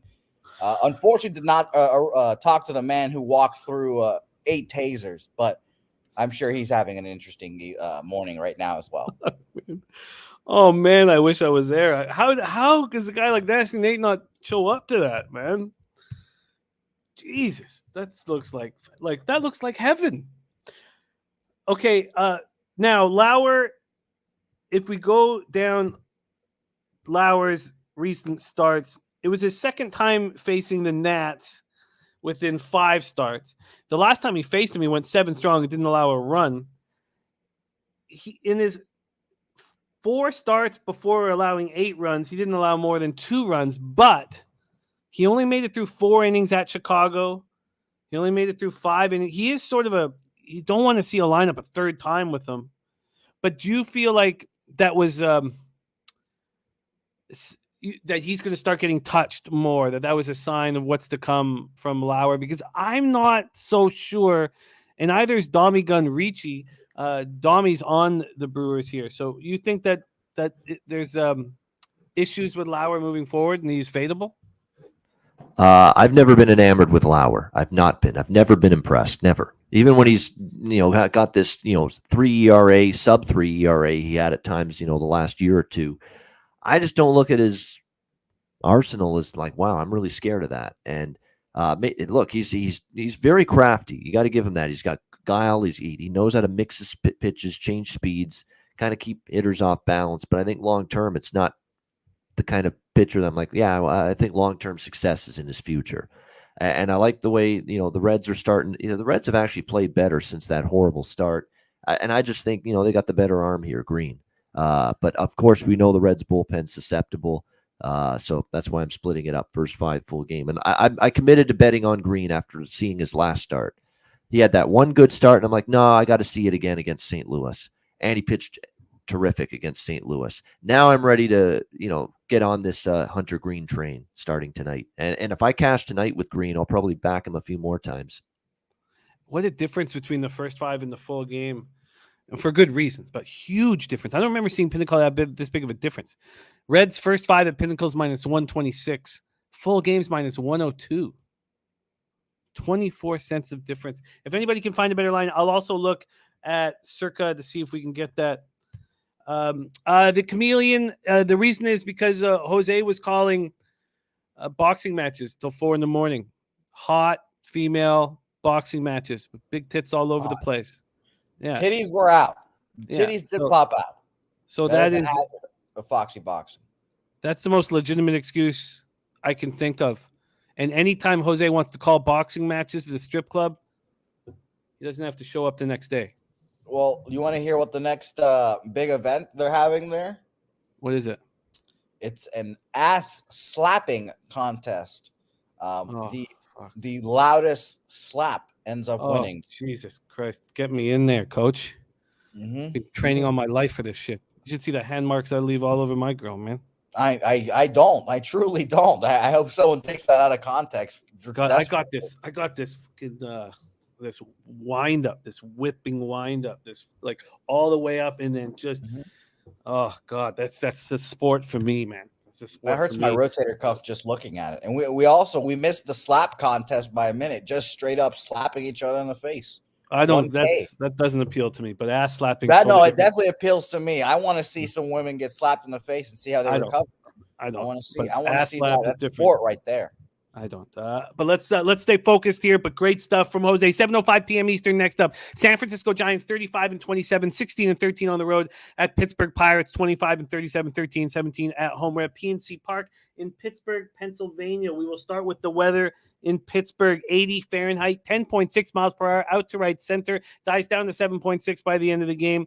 But offensive weather in a park that is not a place. It's a place where offense goes to die in PNC Park. Let's take a look at the line history here in Pittsburgh. We have this total opening up at 8. It opened up slightly juiced to the over. It's pretty much there. There's been no movement. It's still sitting at 8. And there's been real no movement on the side. The Giants opened up at minus 210. You can find a minus 200, and it gets up to minus 215 over at PointsBet. Let's go. It's judged by a sound, Top said. It's an ass slapping contest. It's all about the loudest sound you can make. So, they'll have the fucking whatever they use at Arrowhead Stadium. They'll have it locked up right by the ass, and whoever can get that sound is whoever wins it. Robert Francis is on the rest. I have this wind up. Okay, sorry. Hard to stay focused. When it's slapping ass comes up. Rodon versus Zach Thompson. Let's take a look at the cash flow here. 10,428 tickets in. 19% of the tickets on the Buccos and 44% of the cash. That's got to be a surprise to anyone. Then you have 25% of tickets on the under and 60% of cash on the under. Rodon coming off a nice start in a 2-0 win at home versus the Dodgers. 6 innings, 2 hits, 8 Ks, and 3 walks. He's got a 3.18 ERA, 1.22 whip on the year, 83 Ks and 65 innings. At times, he looks unhittable, and other times he gets lit up. I'm going to pull up his road home splits when Bobano's breaking it down. Zach Thompson on the other side, 3-4, 4.50 ERA, 1.36 WHIP, 50 innings, 39 Ks, 18 walks, has allowed 9 runs in those innings. He's coming off a 10-4 loss to the Braves. He made it through 5 innings, allowed 3 hits, 2 earned runs. There were solo shots, 4 Ks and 1 walk. Giants rating 240, 714 versus righties. Pittsburgh just hits 227, 658 versus lefties. It's hard to believe. Now, Pistol Pete Loshak always talks about how live the Pirates are as big dogs at home. And this might be the situation because it's hard to find an angle where the Pirates are better than the Giants. Maybe you could say the bullpen over the last little bit. They're both bullpens have been poor this year. Take it away, Bobano. Giants, Pirates. Yeah, I can't bet every game. I'm not involved in this one. I mean, it's too big of a price. Rodon's solid, but he's not like let's lay 200 with him on the road, minus 200 with him on the road type of pitcher. He's been solid. Like I said, 3.18 ERA. His road ERA is actually higher, but this is Pittsburgh. It's a manageable lineup. You should be able to kind of handle them. Zach Thompson on the other side, 4.5 ERA for the Pirates. But he's been good the last 3 starts. He's given up just 4 runs in 15 innings last 3 starts. He faced the Dodgers, Atlanta. He did face a couple of pretty good pitchers. So, I don't hate the Pirates look. I don't hate the Pirates look, but I'm probably going to end up staying off the game. I lean under as well. First 5 full game under. This does feel like it's going to be lower scoring. Yeah, I can see that. Where was the money again on the total? 25% of tickets on the under and 60% of cash on the under. And it's not moving. It's, offensive weather and a tough park for runs. Huh. Christian Rivas, so gotta stay focused, Christian. Yeah, I don't know if I want to go there, but I don't despise it. Let's just, why don't we take a quick look here at the batter versus pitcher situation and then see if maybe that under is the spot. And I don't trust the bullpens here. I'll say this about Thompson. They've won 3 of his last 4 starts. 3-1 for the Pirates in Thompson's last 4 starts. So like I said, I don't hate that Pirates home underdog look at all. The Pirates have not seen Rodon at all. Yu Chang has 10 at bats. He's 1 for 10. Other than that, 3 at bats. And the San Francisco batters haven't seen Thompson. Yeah. Pirates, by the way, are 24th against lefties, OPS. That's not good. I wonder, and then this, sure, we don't, Rodon, Giants are middle of the pack against righties. So it is a little bit of an offensive edge for the Giants. And they're going to offer us the 4. No, they're not offering us the 4.5. Damn. I was wondering if they might offer us a 4.5. It's at 4. I guess I can't go there for 4. I'll leave that as a possibility for an addition. I have made 6 bets on this card. They just haven't come up yet in game. So don't think I'm not hammering this card, even though nothing has come up yet. Let's move on to the first spot that I am hammering. 7:07 p.m. Eastern. You'll say, look, Jimmy, you're a homer, whatever. This is the perfect situation to bet the Blue Jays. Absolutely the perfect situation. I could have got in first 5 in full game at plus 100 each. It was plus 108 at Pinnacle, but I didn't. I was very curious to see if money would come in on the Yankees. There's multiple angles in play here. And I thought maybe the public will come in on the Yankees and I'll get a better line. That didn't happen. The Blue Jays full game went to minus 105 and I pulled the trigger. So I got full game minus 105, first 5 plus 100. So first off, remember there's my guy Justin Bilbo in the house from Germany. My guy, great to see you. So first off, the teams with 7+ game winning streaks switching cities is an automatic fade. Your ROI will be through the roof if you do it all the time. We had it brought to us last year, and it's uncanny the way it cashes, and it's been cashing this year. So there's one angle that's very nice. Maxwell says, how do the Jays hit lefties? They destroy lefties. The only team hitting lefties in the same realm as the Jays right now is the White Sox. The Jays are now hitting 281 with an 823 OPS versus lefties. Jordan Montgomery is having a good season, and he's in big trouble here. He's in big trouble. Ross Stripling has pitched better than I've ever seen him pitch. Is that going to come to an end here? It's quite possible that it comes to an end here, but we're starting to stack good performances. Now they're coming up against weak opposition. He's coming off 6 innings, allowing just 1 hit and no walks in the 6-0 win at the Tigers. And look, the Yankees hit righties, 249, 764 OPS. Yankees bullpen, 2.83 ERA, 1.11 whip, converted 24-32 save opportunities. Jays bullpen's not very good, 3.98 ERA, 1.20 whip, converted 21-32 save opportunities. The whole city's talking about this game. The whole city is talking about this series. It's going to be absolutely jammed at the Rogers Center. It's going to be mayhem at the Rogers Center. And we're coming off a poor performance against the Orioles because all the players are thinking about this series as well. You have a Yankees team that's won 7 straight and 14 straight at home, traveling to Toronto. And I don't know if the rest of the series is going to be spots that I want to attack. And remember, I bet the Jays every single game starting when Ragu got us on them in Anaheim. I've bet them every single game, and I didn't touch them once in the Orioles series, and I'm going right back to the well, and I first 5'd it, and I full gamed it. Let's take a look and see where the money has gone here in this one. The Jays opened up at plus 108. They're now minus 110. They're now up to minus 116 at FanDuel. I love that. Love seeing that. This total opened up at 9. It's moved to 9.5. That makes sense to me. There's GTM in the house. Great to see you, GTM. Sammy Cummings says, I can't wait for Tyon versus Manoah tomorrow. JPZ says, top 3 OPS versus lefties, White Sox, Braves, Blue Jays. Jack Rosenblatt is going back with the Yankees money line. And the best angle, though, and I can't stress enough, and it means cashing, is fade a team in Major League Baseball that has a 7 games or more winning streak that switches cities. So let's take a look at where the cash lies and the weather in Toronto. It's going to be beautiful tonight and 67 Fahrenheit. And look at that wind coming in. So, wow, is that at 19.4 miles per hour? Is it possible they close the roof? Are they going to let them play with that 19.4 coming in? I mean, I'm going to pull up a ballpark pal, but 19.4 miles per hour coming in, Bobano? Off the lake? Do they let that roll? I think, well, it's going to be sunny, I think, tonight. So I think they'll have the roof open. That's my guess.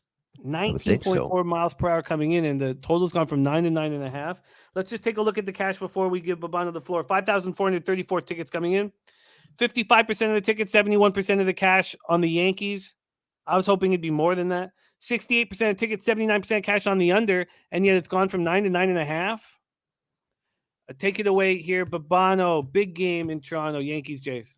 Yeah, it felt like to me, that felt like a look ahead situation yesterday with the Jays. I mean, it was the end of that Baltimore series. They mailed it in. I mean, they half-assed it. To me, they look dead as a doornail. They look flat as a pancake. And I think part of that was they are all revving up for this series. I don't know why they're revving up for this series, by the way, so much, the Jays. I mean, it's not like they're within a couple of games of the Yankees. There's 8 games back of the Yankees because of just how incredible the run's been for the Yankees during this streak for them. So it's not like they're knocking on the Yankees' door for first place right now. But nevertheless, I'm sure they're amped for this series. It's the team they're trying to chase here in the division. I do think the Jays can hit Montgomery, and Montgomery's numbers wouldn't tell you that because he's been great. Like, look at it. He's been really good for the Yankees. No question. But, a game you get shut down, you do hit lefties well. The Blue Jays are kind of developing into a team like Chicago, which we'll get to later. I don't care what the numbers are for that lefty. I don't care if he's got a 1 ERA or a 2 ERA or whatever. They're just going to hit the lefty. That's just the way it goes. Look at Chicago. Do you know the last 2 lefties they faced were Tyler Anderson for the Dodgers, the same guy that nearly no-hit the Angels, who's had a great season, and Martin Perez, who's had a renaissance season. The last 2 lefties the White Sox faced, and they crushed both of those guys. We're getting to that territory with the Jays, where it doesn't matter how good the numbers are for a lefty that they're facing that given day. They just find a way to hit against lefty pitching. So I think they're going to do that tonight. I don't want to be in a situation, though, where I'm wondering what Ross Stripling's going to give me. He has been dominant the last 2 starts, no question. Shutouts in both of them. 1 hit in both of those starts. But Detroit and Kansas City are not New York. Okay, not even close. So I'm going to sit back and take that out of the equation. I'm going to go Jays team total over 4.5, even money, plus 100 at Pinnacle. I love that. Look, I wonder what it is for me here before we move I do not want to worry about Stripling against this. Stripling Obviously, could get touched. Yeah. Yeah. Strong No doubt. Yankee lineup. What am I being offered? Yeah, 4.5, but minus 115. All right, let's lock you in here. Now, why are you taking the full game and not the first 5 when we fear the bullpen and don't fear Montgomery? Yeah, that's true. I don't normally get involved with first 5 totals, and I know not every book has a first 5 team total, that is. So I just gravitate toward the full game. Take my chances against, the Yankee bullpen is really good. But again, if they get to Montgomery, you're not going to see the A-list Yankee relievers tonight. You're going to see more of their middle relief. You're going to see more of their, I guess, fringe arms, their mediocre arms. They're more hittable arms and pitchers, if they get to Montgomery tonight, the Jays. So part of my thinking is if they get to Montgomery, you're not going to get the best relievers for the Yankees tonight, and you could tack on some runs late potentially, in spite of the fact the Yankees overall have a very good bullpen. Puzzler says they might rest Bo. He hurt his foot on a foul ball. God, I hope not. Raymond says, Jimmy, if that 7-game win streak switch cities is logical, then why aren't we on the Cubs? A lot of people are on the Cubs today.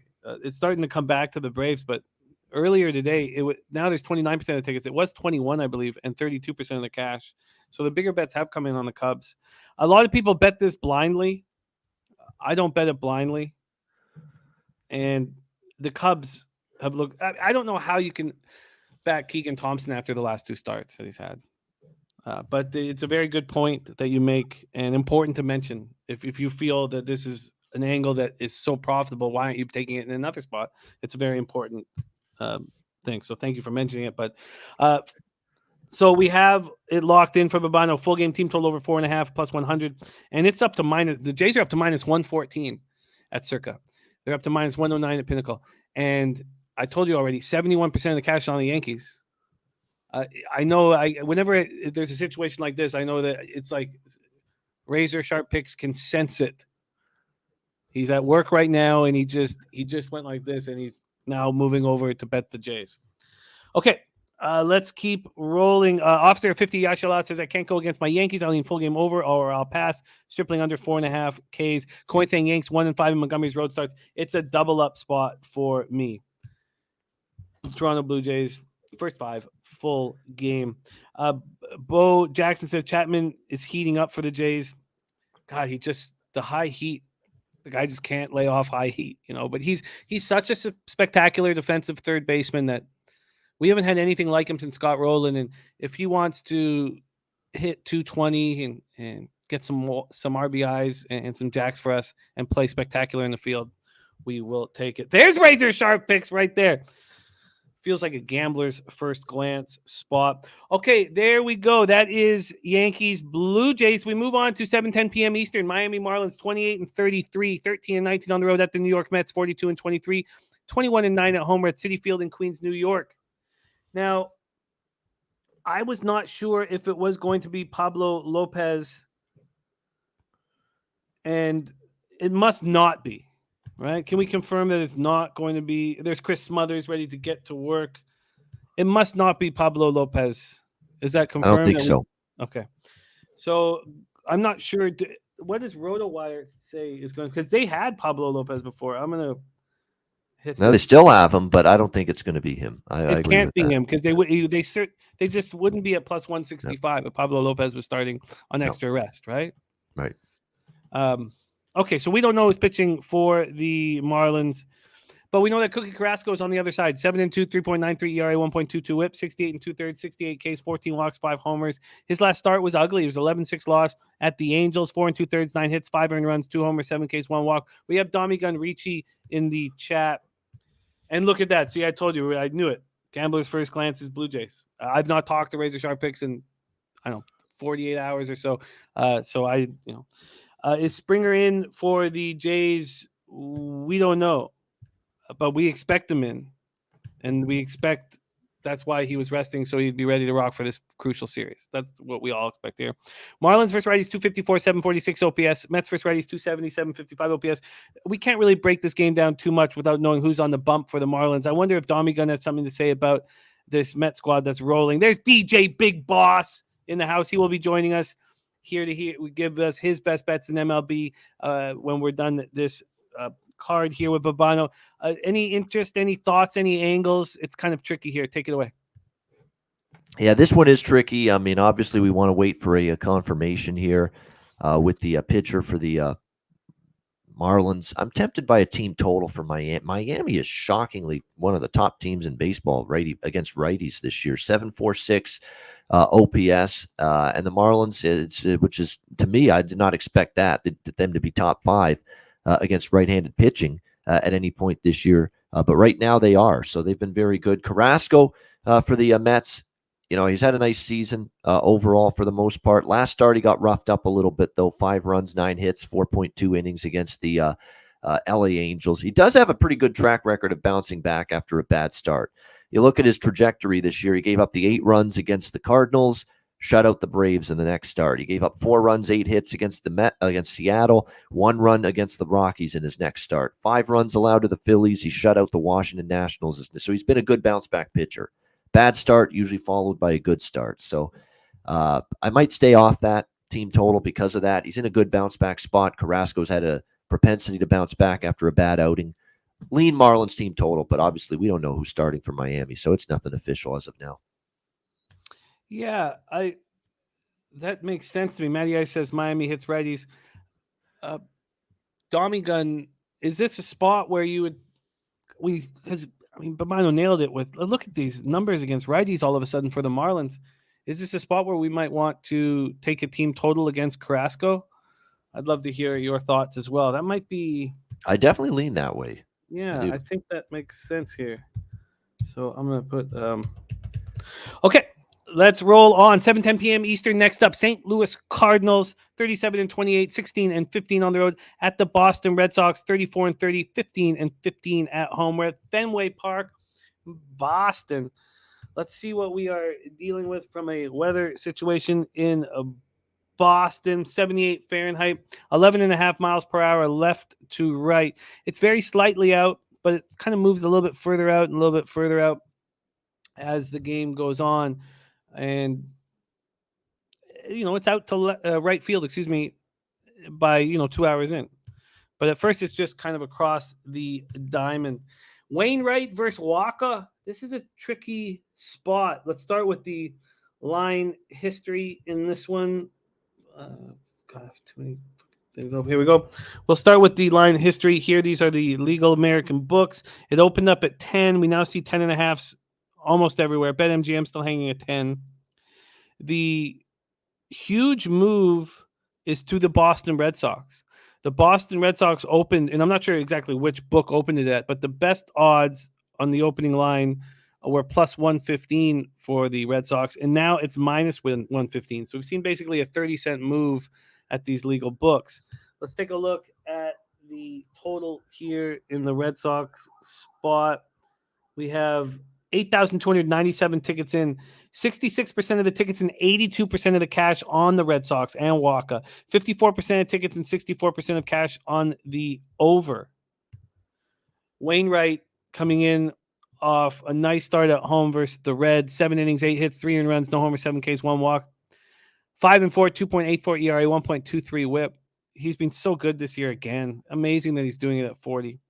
Waka coming off a 7-6 loss at the Mariners, 4 1/3, 8 hits, 4 runs, 3 of which were earned, 1 homer, 3 Ks. He's got good numbers on the season, but I don't really trust him. Clearly, the market does, and I'm not going to go up against the market in this spot. Cards rating 257, 10 OPS versus righties. Red Sox 257, 726 OPS. The Cards bullpen has been quite disappointing this year. Now it's a 3.78 ERA, 1.28 WHIP, converted 16 of 22. And the Red Sox bullpen 3.60 ERA, 1.18 WHIP. Have converted just 12 of 26 save opportunities. Imagine what their record. They're sitting 34-30, and they've only converted 12 of 26 save opportunities. Clearly, this is a better club than their record indicates.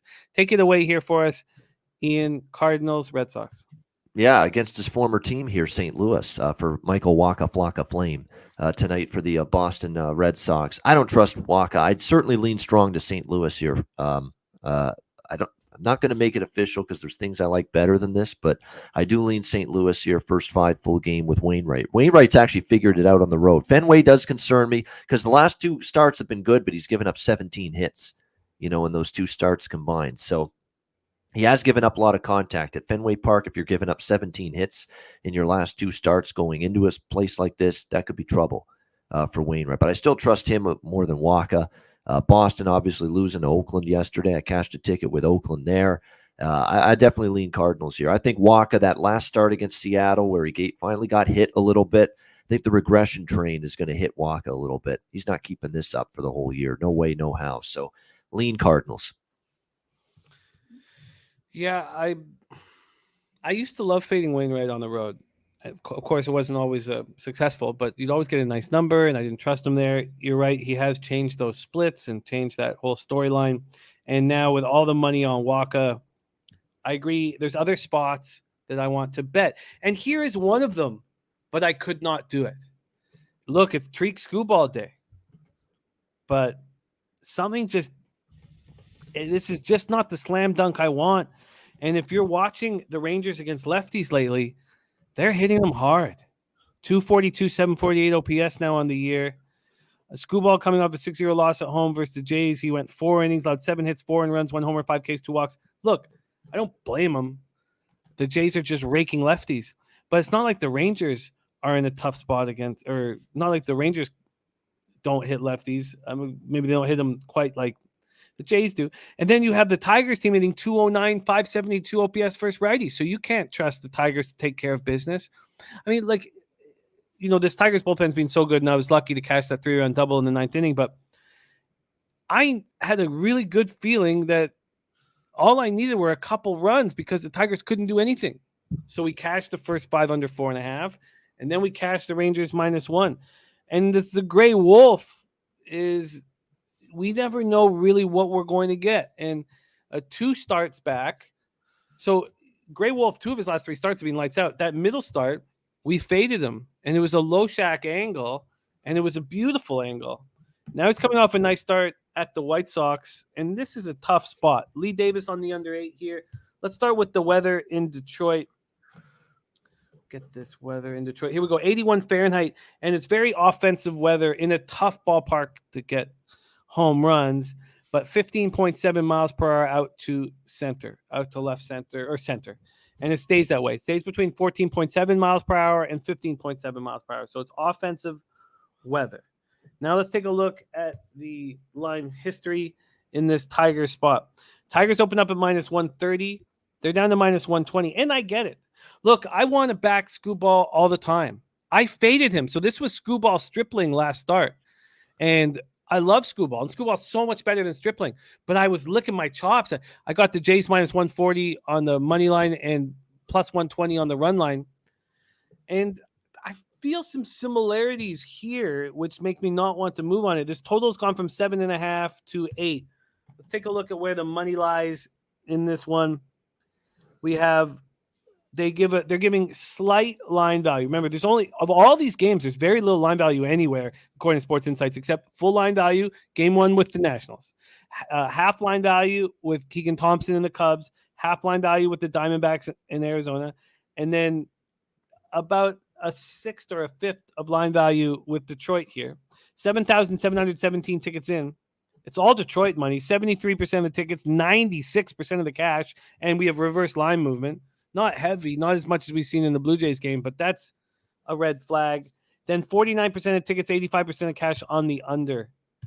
And look at there's Matty Ice. Not today, guys. He says fade Scooball today. Wow. And then G. Jenkins says faded Scooball against Jays easily, backing him again here. I can't wait to hear your breakdown. This is a fascinating game. I love these games. I love this shit. Take it away, Rangers, Tigers. Yeah, I don't have anything. Sorry. I'm passing on this game. I'd lean Scooball. I would only take Detroit, but I can't back this team with this offense. It's horrible. It's absolutely terrible at the moment, this Tigers team. I'd lean under, if anything, in this game. I mean, the Tigers have been under machines. They've not been hitting the ball as of late. I like Scooball too, But look at what we've got here. We've got them favored with this Tigers team that's been absolutely brutal lately. 15 games below 500. Just a soul-crushing loss that they suffered last night against Texas. That ninth inning base hit there to give Texas 3 runs in the win. I mean, it's not going to be easy to bounce back from that. I'm not a big John Gray fan. He's been not very good at times this year. 4.85 ERA overall, 5.26 ERA on the road. Rangers are only 3-5 in his 8 road starts. I mean, none of those numbers are all that great. I do favor Skubal, but man, this Detroit, it's hard to me to say, yeah, let's lay a price with Detroit right now. Losers of 5 in a row, 6 of their last 7, can't hit a lick. I mean, other than a little 5-run outburst against the White Sox, I mean, look at this offense. 1-3-0-1-0-1. They're just not hitting right now. So lean first 5 full game under, lean Detroit. I'm going to stay off it. I wish I had the balls to bet the Rangers. I wonder if I do. Wonder if I could find them. I don't think I faded Skubal in 2 or 3 years. I don't remember ever fading him, by the way. There was a lot of talk from certain people that he was a gas can when he came up, and I was like, he was the minor league pitcher of the year for this organization. I believe 2019, might have been 2018, but I was like, this kid's a stud. And when he had those bad numbers, I was like, it's setting us up perfectly to make money off of him. I don't know if I've always liked him. I've always liked this young group of pitchers coming up with the Tigers, and it's, backing Faedo obviously cost me money against the White Sox there. Backing anybody for the Tigers has cost people money right now. Yeah. Well, I cashed fading. I wonder, could I do this again? I don't know if I can. Now we're talking about gambling. Now this feels like a coin flip. I don't think I can, but I am going to put Rangers in a question mark or a few question marks so I can think about it a little bit more. Matty I says, do not back Skubal and do not back totals today. The weather screams over. Jeffrey Moore says it's free to pass bag. You're right. And I passed a lot on this card. I'm hammering the games that I like with more than one bet. Okay, let's roll on. Here we go. This is a triple up time for me. We talked about it with the Blue Jays. What I see is perfect situations. And look, I could be wrong, and I'm getting plus money and the implied probability that I want in both of these spots. But look, when you have the White Sox or the Jays, you want them to go up against the lefty with good numbers so that you as well get a good number betting on the White Sox. And that's what I did here. I bet the White Sox first 5 at plus 145. I bet them full game at plus 145, and I took the over 4.5, and I wish I got a 4. My NBA futures were sent in today as the season ended yesterday, so the Scotty Barnes cash is coming in, and the Pinnacle account will be opened up shortly. The Pinnacle had the over 4 at minus 122. The 4.5 for me was at plus 100. And also at I don't want a total of minus 122, but I would have liked the option. I didn't have the option, but here this is just must bet for me. Let's talk about it. White Sox 30-31, 17-14 on the road. At the Astros 39-24, 16-10 at home. We have Giolito, who hasn't been very good, and that's fine. I got the first 5 over, so at least I can kind of cover myself a little bit with my action. Let's talk about the line history in this one. We have the White Sox opening up at plus 160. They're as low as plus 136 at FanDuel and as high as plus 1. They say they're still 145 at Bet365. For some reason, let me see if that is the... Yeah, they're still plus 145. Wow. And the first 5 is still plus 145. So nothing has changed since when I got in. From a total perspective, it opened up at 8, minus 115 to the under, and it hasn't moved. Has not moved. Now let's go over to the cash in this one. So here we go. We have 10,175 tickets in, 68% of the tickets and 70% of the cash on Houston. Again, just all I can think about is razor sharp picks cashing money, making fucking money. 48% of tickets on the over, but 74% of cash on the over. Johnny K liking the Astros. Mike M. Pimp Slap play of the day is on the White Sox first 5 plus a half. Sean Pulliam in the house. Great to see you. Billy Friedrich says, I like my Sox first 5, although I can't trust their pen. Also, White Sox team total under. Or over, excuse me. White Sox team total over. And Dommy Gunn also loving Scooball, but passing on him today. Okay, so there we go. Giolito, last start. 4 earned runs, 8 Ks, 3 walks, and 11-9 extra inning loss at home to the Rangers. Framber Valdez last start wasn't that good either against the Marlins team that doesn't hit lefties that hard. They hit righties hard. 6 innings, 4 hits, 4 runs, 2 of which were earned, 6 Ks, and 3 walks. White Sox are now hitting 296, 837 OPS versus lefties, and those Astros numbers versus righties are dropping and dropping and dropping. Dropping and dropping and dropping. They're now hitting 240, 730 OPS versus righties. Look, the Astros bullpen is very good. Maybe the best in the league at this point. Statistically, they are 2.66 ERA, 1.13 whip, converted 17 to 21. White Sox bullpen should be better than they are. 4.21 ERA, 1.37 whip, converted 20 of 32. Take it away here for us, Bobano. Big game, and the game I have the most money on, White Sox Astros.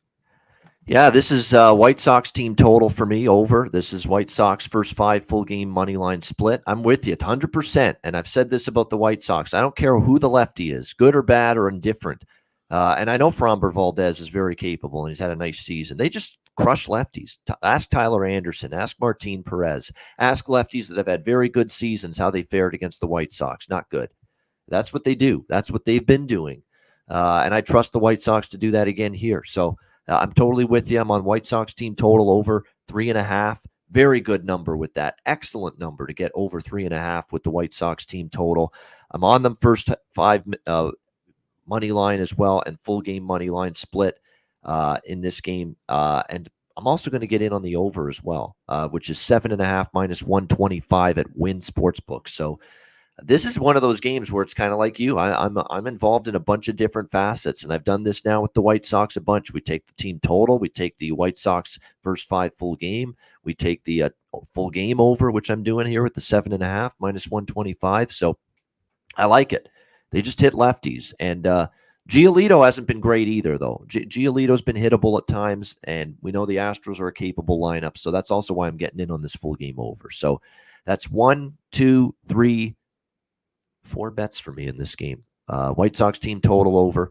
First 5 money line White Sox. Full game money line White Sox. Full game over 7.5 minus 125. You know, I'm shocked that team total is at 3.5 minus 103. I was like, well, I bet you Bet365 will give me a worse line on that. And it's minus 105 there. I'm shocked at that. Gob smacked that would be the team total. And like, I feel like maybe oh no. This team total, the first 5 totals moved down to 4. Like a schmuck, I got in at 4.5. Fuck, man, that sucks. God damn it, that sucks.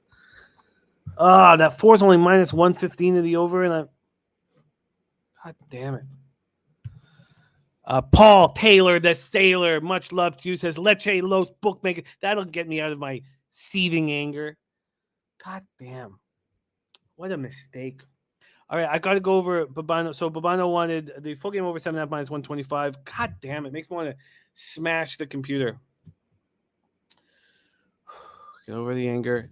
Team total over 3.5 minus 103 for Bobano. And I'm interested in that. And then he wants the first 5 and full game. Thanks so much, Paul Taylor, the sailor, my man. It means a ton to us. So the first 5, he's getting up full game, he's getting a plus 146. And then first, I feel like now I'm falling into this trap. We'll give him the plus 145 that's available at Bet365. I just now I feel like I'm falling into a trap. God, I cannot believe the 4 is at minus 115. Okay, that's really, really, really irritating. Why would that team total be so low? They think Valdez is going to run up and down this lineup? Okay. Team total, question. And I don't like 150 bets or $150 a pop on 3 bets. I don't want 4 on it, but oh my God. See now, starting to get a little bit of leakage where I've been getting so little for so long. All right, let's move on. 8:40 p.m. Eastern. San Diego Padres 41-24, 24-11 on the road at the Colorado Rockies, 27-37, 16-19 at home. We're at Coors Field in Denver, Colorado. We will start off with the weather in Colorado. 96 Fahrenheit, 14.8 miles per hour out to center. My goodness, is this offensive weather in Colorado. Two pitchers who are good, even though both faced the opposition last out. One got lit up and smoked in Mackenzie Gore. The other in Kyle Freeland had a nice start. The total had already moved from 11 to 12. And so I didn't, I'm never going to, when I'm that late, I just end up being late. It's now at 12.5. There's a 13 on the board now. Holy. So it's gone from 11 to 13 without a pitching change. Being very little movement on the side. Padres open up at -145. That's where they stand right now. Wow. Let's see the cash flow here in this one. 12,697 tickets in. We have 81% of the money line tickets on the Padres, 85% of cash in the market not moving. Then 42% of tickets on the over and 76% of cash on the over. So big bets are coming in on the over. But at what point is it too high? Mackenzie Gore has looked awesome this year until that last start at home versus these Rockies. We know what these Rockies do to lefties, but interestingly enough, their batting average has stayed high, but their power numbers have dropped off the map. 283 average with a 765 OPS. Padres versus lefties, 246, 723 OPS. And Gore only made it through 2 1/3 last out, allowed 6 earned runs against these guys. Freeland went 6 strong. They went up against each other in a 6-2 win for the Rockies. Freeland went 6 strong, allowed just 2 earned runs, 3 Ks, and 2 walks. Padres bullpen is very possibly elite. We talked about it yesterday with Moose Money. They're very good. Rockies bullpen 4.77 ERA, 1.38 WHIP, converted 18 of 24. Matty I says Rockies team total over 4.5 is on my card. Take it away here, Bobano. Padres, Rockies. Yeah, this one I'm not going to get involved in it. I don't believe. I'm not stepping in front of the Padres. That's for sure. Right now, they're playing extremely well. They've overtaken the Dodgers for first in the NL West. They've been great. Mackenzie Gore, is a kid that has got a lot of upside. He's been good overall. 2.5 ERA, 1.05 on the road, 3-1 in Padres in his road starts. Kyle Freeland, usually I'm looking to back him at Coors Field, and normally he pitches well here, but only a 5.35 ERA at home, so he hasn't necessarily been great here pitching in this ballpark.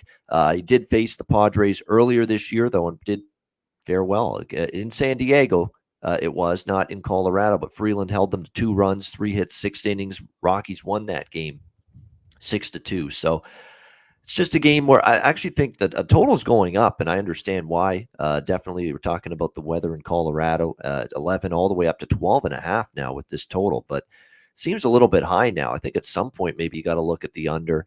I'm leaning Padres here, but I'm going to end up staying away. It is a weird travel dynamic too. Padres just finished a series in Chicago. Now they're going to Colorado, so a little bit not the greatest, situational scheduling spot by any stretch for the Padres. So that's why I'm going to stay off. I could only look San Diego, but at this price in this spot, I'm not going to. Yeah, I should have been on the over earlier. A lot of excitement around the NBA Finals and all that shit last night, and I was on the nightcap, and we were having so much fun. So, yeah, I get it.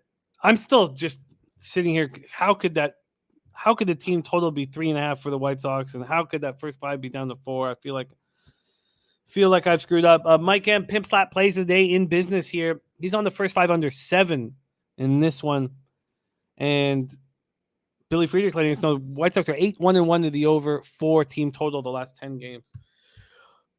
Okay, let's move on to my next spot on the board. I took the Diamondbacks first 5 at +110. We're at 9:40 p.m. Eastern. Minnesota Twins. Oh, shit. Sorry, I missed the Royals game. Sorry, we'll back up. Sorry, 9:40 p.m. Eastern. Kansas City Royals, 21-41, 9-20 on the road at the Oakland Athletics, 22-43, 7-23 at home. We're at Oakland Coliseum in Oakland, California. Daniel Lynch going up against Frankie Montas. Let's take a look at what we are dealing with weather-wise in Oakland. 61 Fahrenheit, 12.1 miles per hour out to right center. It stays between 9.8 and 12.1 all game long. Let's take a look at the line history here in this one. We have the A's opening up at minus 129. They're up to minus 145 at some books. This total opened up at 7 juice to the under. It's still 7 juice to the under, so not a ton of movement there, but some movement towards the A's. Let's see if the cash flow follows suit with that. Here we go. Just 554 tickets in, so we're not going to get any help there with the ticket count. So that makes me think, are we confirmed that it's Lynch Montas, or has something changed? Do you have Lynch Montas, Bobano?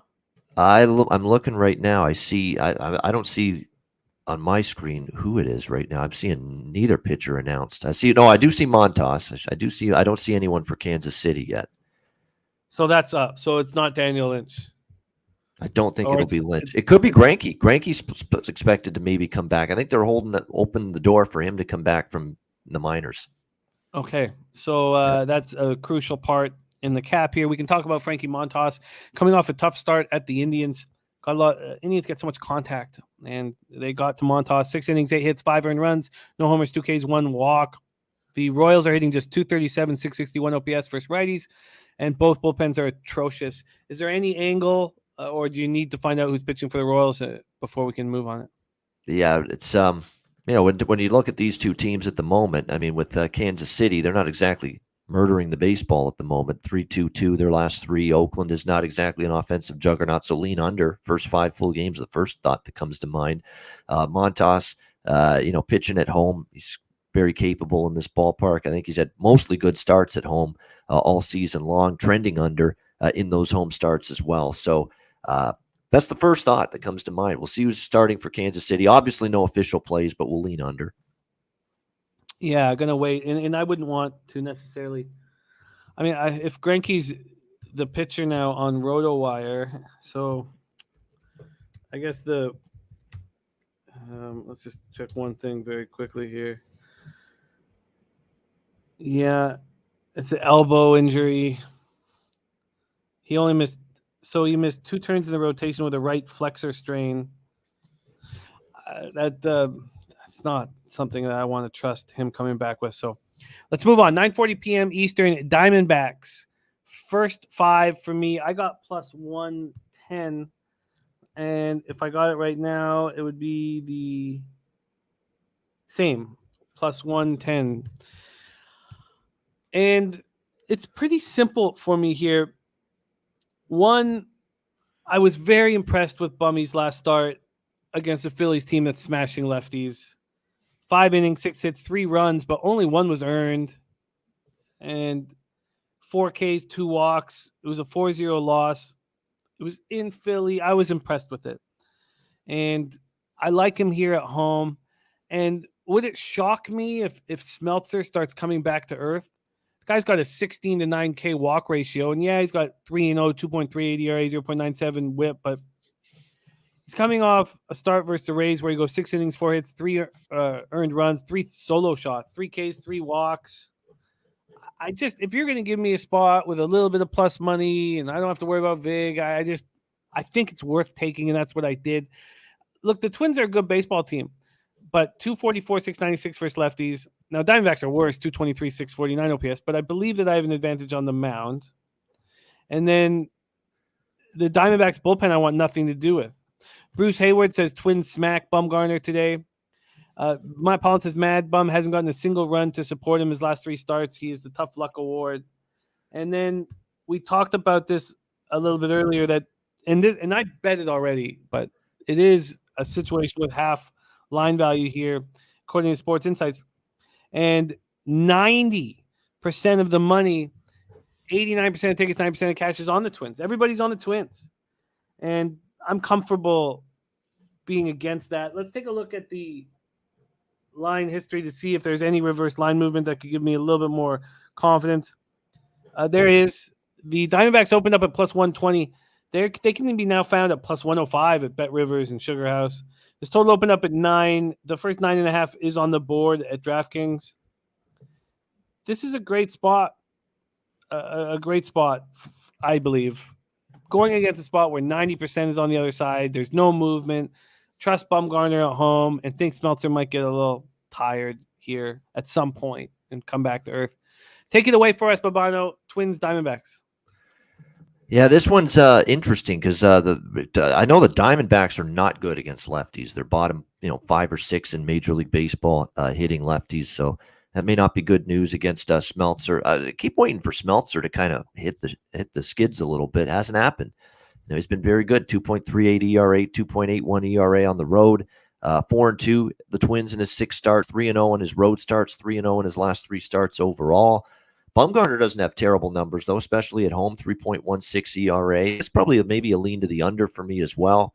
Other than that, I'd kind of lean to Minnesota, but I'm going to stay off because Arizona is one of those teams that I've made some money with them. Bumgarner's been solid. It's not like the Twins are crushing lefties themselves either. They're 18th compared to Arizona's 28th. So they do have better numbers than Arizona against lefties, but not by a wide stretch. So this is we've hit this stretch of the card where it's just passed for me, one game after another, and this is another one.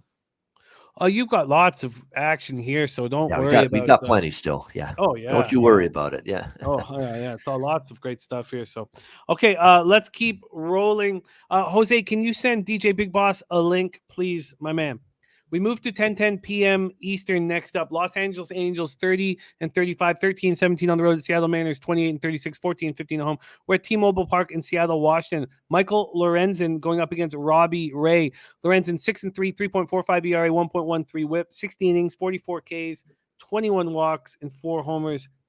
He's been better than I expected him to be this year. In his last start, he went 6 1/3, 6 hits, 1 earned run, 4 Ks, 1 walks, 11-6 win at home versus the Mets, and the Mets rake righties. So he's been good. Robbie Ray has not, which we all predicted after his spectacular Cy Young year, and everybody out here flipping out that we didn't re-sign him. Now, Gossman's been lit up the last couple starts, but I truly believe he'll have better numbers than Robbie Ray over the course of both contracts. There's Big Show picks in the house. What up, Big Show? He's down in San Antonio with the boys for the big UFC Austin tomorrow night. Robbie Ray's last start was really good, though. It was a 2-0 loss at home versus the Red Sox. 7 innings, 3 hits, no earned runs, 4 Ks, and 1 walk. Angels are hitting 235, 675 OPS versus lefties. Not hitting them at all. Either the Mariners, 218, 678 OPS. Angels bullpen 4.16 ERA, 1.20 WHIP. Have converted 16 of 29. Mariners bullpen 4.30 ERA, 1.20 WHIP. Have converted 11 of 18. So we have these Mariners opening up at minus 140. They're down as low as minus 120. So a move towards the Angels. This total at 7.5 was slightly juiced to the over. It's now minus a little bit more juiced to the over. And when we take a little stab at the cash here, we have 5,787 tickets in. 59% of the tickets, 62% of the cash on Seattle. Market moving towards the Angels. 77% of tickets on the over, but just 32% of cash. So market expecting a nice start from Lorenzen and an under. And Red Girl's on this under. Take it away here, Bobano. Second to last game on the card. We're talking AL West, Angels Mariners. Yeah, this is wow. I mean, I don't really love the idea of backing the Angels, even though they won last night, and we'll give them credit for that. But it's not like they're still crushing the ball. They just did enough, and they got a great start from Ohtani. That was why they won. It's not like their offense is back on track by any stretch of the imagination. They're up against Robbie Ray. They're only 22nd against lefties. So it's pick your poison for me. I don't love trusting the Angels offense right now. They're ice cold. Against lefties, they've struggled. Hell, against anybody, they've struggled. And I don't trust Robbie Ray, though, either. Robbie Ray's not been the same guy for the most part that we saw last year with the Blue Jays. Actually at home, he's been a little bit better. He is coming off his best start in a while against Boston, and we'll credit him for that. 3-hit shutout ball, 7 innings. Is that a sign that maybe the things are going to turn for him? Potentially, but I need to see more. He did dominate the Angels when he faced them it was a long time ago. You can throw that out. Lorenzen on the mound for the Angels. A good start last time against the Mets. 1 run, 6 hits, 6.1 innings. Weird stat here. 7 straight overs in Lorenzen starts. I mean, not necessarily something I expected, but that's what we've seen here going into this game. 7.5. God, I kind of want to take the over, but I got to trust the Angels offense. I can't. I don't want to.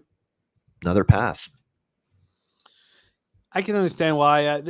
From the market, it would be Angels or no bet. And I do lean Angels just because they got to win. Maybe a little pep in their step now. And sometimes teams that are reeling and they finally win a game, and sometimes they parlay it into another win and a little momentum from it. So I'd lean Angels, but I'm staying away. But you were right, though, that Ray could have awoken after that nice start last Yep. out. Lamont Williams, our guy Lamont, max betting San Francisco first 5 on the run line. Let's talk about this last game on the card. Bobano, great job breaking all of these sports down. Cleveland Guardians 32-27, 16-17 on the road. At the LA Dodgers 39-23, 19-10 at home. Clayton Kershaw got off to a great start this season, went on the IL. He came back. He went 4 innings, allowed 3 hits, 2 earned runs, 1 homer, 4 Ks, 2 walks, and a 3-2 loss at the Giants. He didn't look very good, but he's looked good this year. 4-1 overall, 2.12 ERA, 0.79 WHIP. Zach Plesac on the other side just looks so hittable. 9 home runs allowed in 61 in the third, just 43 Ks in that, 61 in the third.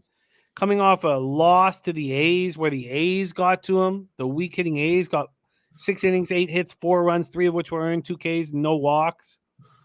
The Guardians just 238, 651 OPS versus lefties. Seems like a spot where Kershaw should have his way with them. Lee Davis on the Dodgers team total over 4.5. Dodgers hitting 248, 756 OPS versus righties. The Guardians bullpen better than the Dodgers bullpen. Looking at the Dodgers run line as well. Sammy Calmer says Plesac going to get wrecked, in my opinion, says Sammy Calmer. Johnny K looking at the Guardians. Let's take a look first at the weather in Los Angeles. We have 69 Fahrenheit, 8 miles per hour out to right center, goes down to 5.9. Let's move over to the cash flow in this one. We have this total. We have the total opening up at 8, juice to the over. It's come back. It's now a pick 'em. The Dodgers opened up at minus 300. They're now minus 275. When we take a look at the cash here, we have 11,865 tickets in. 79% of the tickets, 75% of the cash on the under. 69% of tickets, but just 44% of cash on the under, which makes me think the guys could very possibly be right. Maybe the Dodgers team total over is the bet to make. What do you say here, Bobano? Take it away. Yeah, Plesac has not been good on the road. He's not been good overall, to be quite honest with you. It's been a very disappointing season from him. A lot of people expected better than 4.7 ERA at 4-7 and 11 starts, 6.49 ERA on the road for Zach Plesac this year. So he's definitely had his struggles. Last start against a light-hitting Oakland team, he gives up 4 runs, 8 hits, 6 innings. Not good. Obviously, there against the Dodgers, that could be some trouble. We know in the past there have been some issues against lefty pitching for the LA Dodgers, but they're a respectable 12th this year against lefties. So they've improved a little bit in that regard. You know, as a team, they've not necessarily been crushing the ball lately. I mean, you look at their last 5 games, 2-2, 0-2, 4. 4 was their most runs they've scored, and that was a couple nights ago against Detmers and the Angels. So it's not like they're mashing the ball, but I do think they could do some damage here against Zach Plesac. On the other side, you've got Kershaw on the mound for the Dodgers. We'll see how he fares here in this game. Cleveland, when you look at it, they're just 27th against lefties. So that's not necessarily awe-inspiring in terms of what we can expect here for success against Clayton Kershaw, who, you know, is a guy that's obviously pitched pretty well for the most part this year. Last 4 starts, he's been really good. 1 run. Then he got a shutout against the Cubs in May. Came back from a 1-month absence on the injury list. Was kind of not quite locked in that game against the Giants. 2 runs, 3 hits, 4 innings, gave up a home run. We'll see if he can pitch a little bit better here. I wouldn't talk anyone out of the Dodgers team total. I'm going to take a shot with the full game over, though, and think Cleveland might be able to scratch some offense across the board here against Kershaw, even though his numbers are very good. And I certainly think the Dodgers will do some damage against Zach Plesac. Again, their offense has not exactly been firing on all cylinders the last week, but I think they'll make some offense and explosive. Let's get some fireworks going tonight against Plesac. So total's 8. It's reasonable. I'm going to go with my last official play, Cleveland, LA Dodgers over 8. Cleveland, LA over 8. Yeah, I think I've got cold feet all of a sudden. I do really respect this Guardian bullpen, and Bet365 doesn't give you a first 5 team total, which again won't be a problem here shortly, but it's a problem right now. Mike M says don't underestimate the Guardians. Isn't Kershaw coming back from injury? Yeah, this second start for them.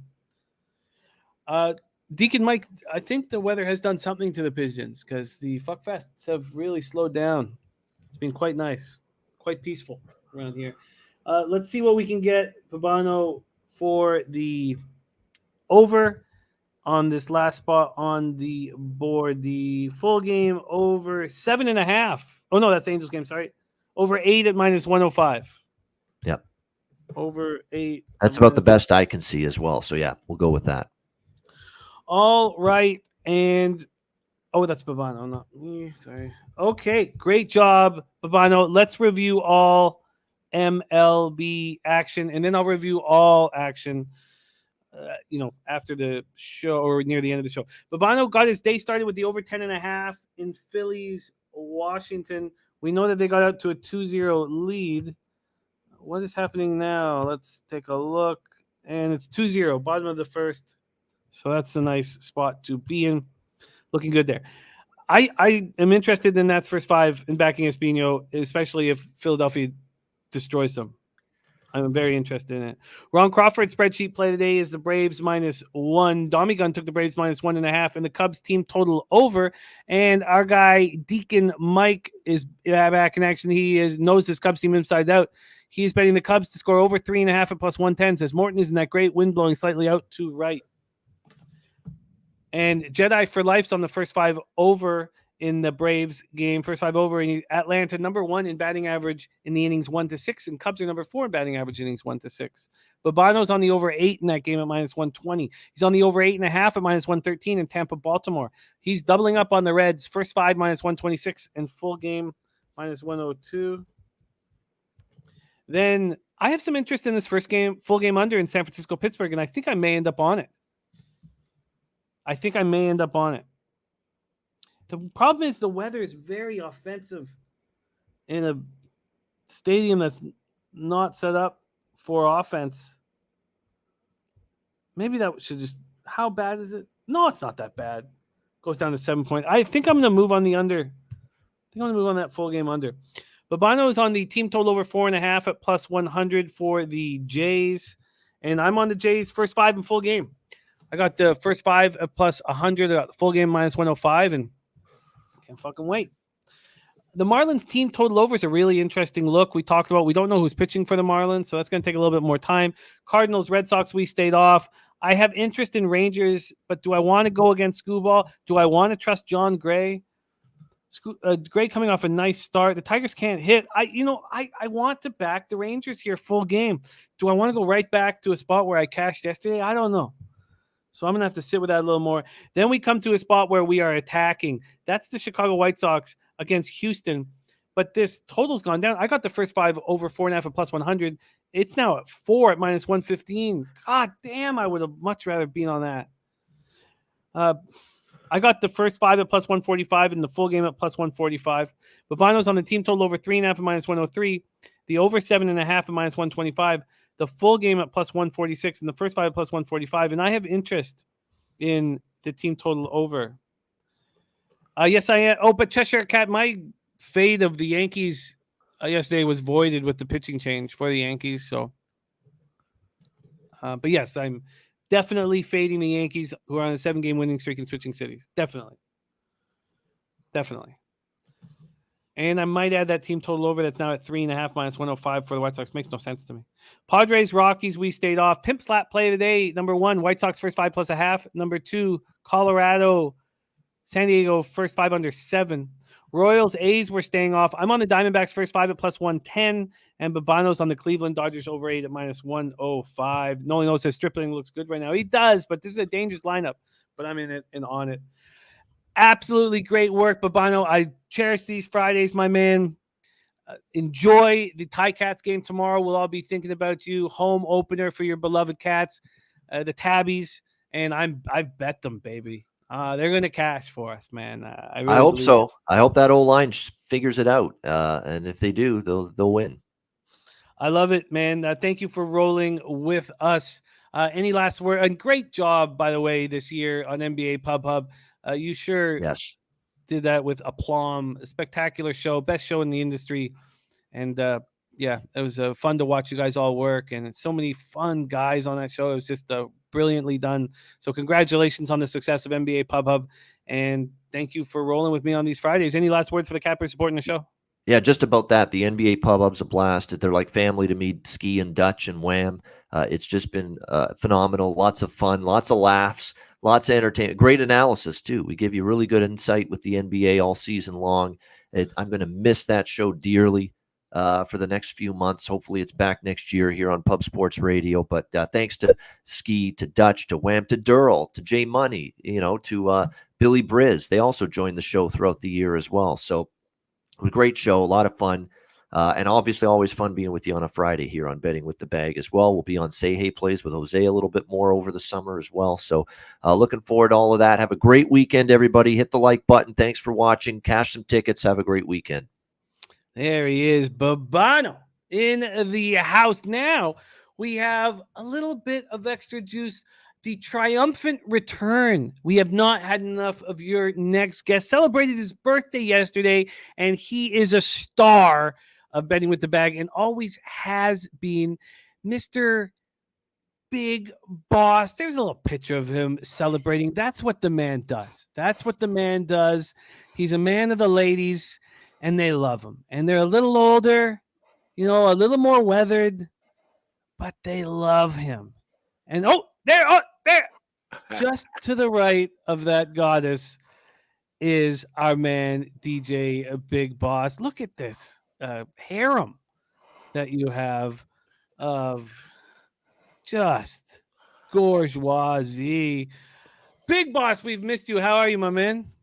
I'm doing great, man. I got to give a big what up to everybody out there in the chat, man. I'm glad to be right on the Betting in the Bag. It has been a while. I've been working on my new series right here, 30-Day Grandma. You know what I'm saying? It's, I take a couple grandmas out with me. I get 30 days with them. And, it ain't that I choose, they choose. You know what I'm saying? Because sometimes I can have all of them. So if it's any grannies out there that's interested in being in the 30-day granny, first of all, you got to be a granny. You know what I'm saying? Second of all, you got to be able to carry 50 pounds. You know what I'm saying? And then last but not least, you got to be able to stay awake for at least 6 hours. You know what I'm saying? And then, go ahead, submit your applications. It's going down right now. And fellas, if you want to be on 30-Day Grandma, it's okay to come to this side, man. Come on over to this side. You know what I'm saying? I welcome you all. How's it going, Jimmy? Oh, it's going better now, Big Boss. Going better now. How was your birthday yesterday? Oh man, it was great, man. I'm getting to the age where I could just sometimes just relax, man. So I just relaxed yesterday, had me a few sips late in the evening, and just enjoy myself, man. It's all about my kids right now. They graduate in high school and middle school, and I got a grandbaby still on the way right now as we speak. And, I'm just dealing with it. You know what I'm saying? So I had a good time yesterday. But, birthday is just that one day. You got to celebrate for at least a week. You know what I'm saying? So the party's just begun for me, Jimmy. Well, let's see how you're going to get paid on the day after your birthday. The first game you are attacking is the Milwaukee Brewers at Cincinnati Reds, Great American Ballpark. Eric Lauer going up against Hunter Green. What's your plan of attack here? Boss, how you getting paid?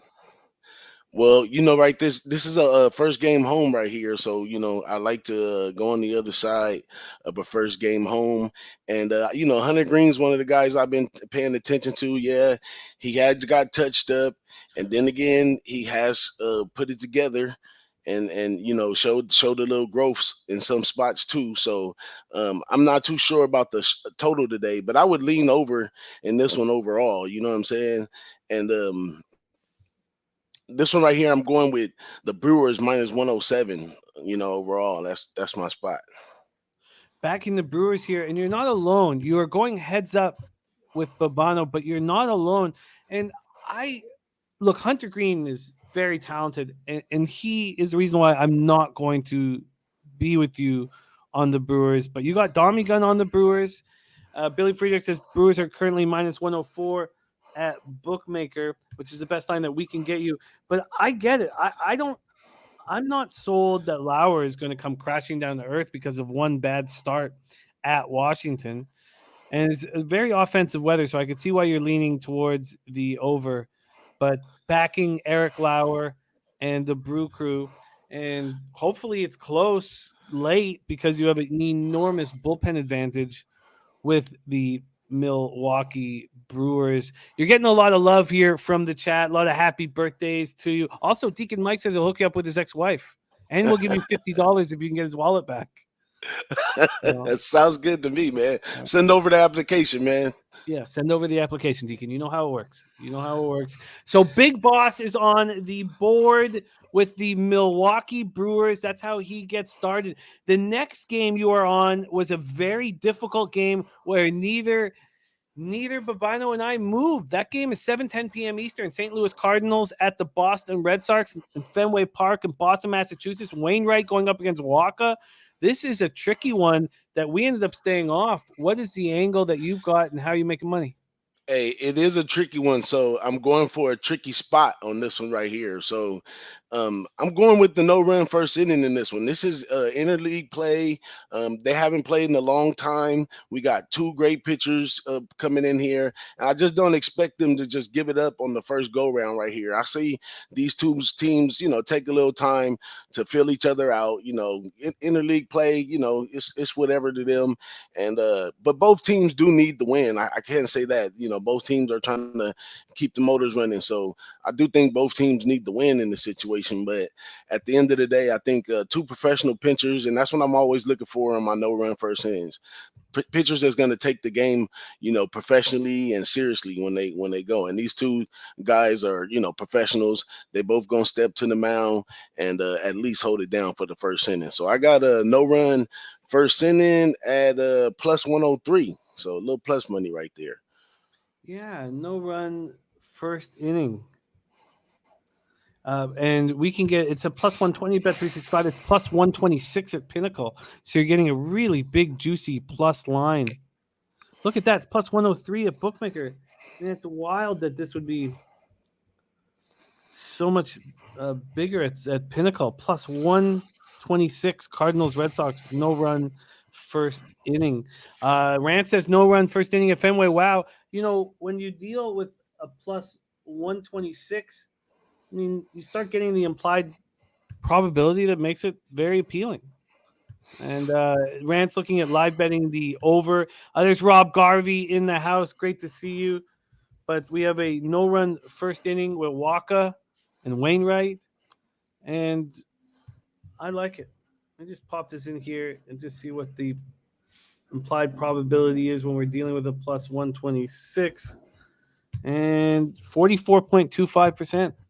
Makes sense. That's where we want to be. That's where we want to be. Yeah, I like it. Nathan Cerna says cash money, no run, first inning. All right, let's move on. The next spot for our DJ Big Boss is a game where I'm trying to get the balls to fade Tariq Skubal, and I'm not sure if I have them yet. Maybe you'll push me to that direction or get me off of it. That's Texas Rangers at Detroit Tigers. John Gray versus Tariq Skubal. We know the Rangers are hitting lefties hard, 242, 748 OPS, and the Tigers don't hit righties, but there's certainly a pitching advantage with Skubal over Gray. But Gray coming off 2 of his last 3 starts have been excellent. Can't wait to hear your breakdown here. Take it away, Rangers, Tigers. Yeah, this one is a jump on the numbers right here. I mean, sometimes, baseball is one of the sports that you can believe the numbers. Like, you're supposed to roll with the numbers. And I've been getting a lot of, efficient wins. I ain't going to say that the goodest or the greatest or any of that, but efficient wins by just sticking to the numbers. And, basically in the chat, everybody agrees that the numbers say under in this one all day. Gray's coming off a great performance. Skubal's been doing good. So, the line is at 4. Everything points to the under, and you got to stick to the numbers right here because everybody, you're letting everything deter you away from the numbers, the weather, the this, the that. Stick to the numbers right here. Put your chin up, chest out, and take the under first 5 under 4. I got it at minus 108.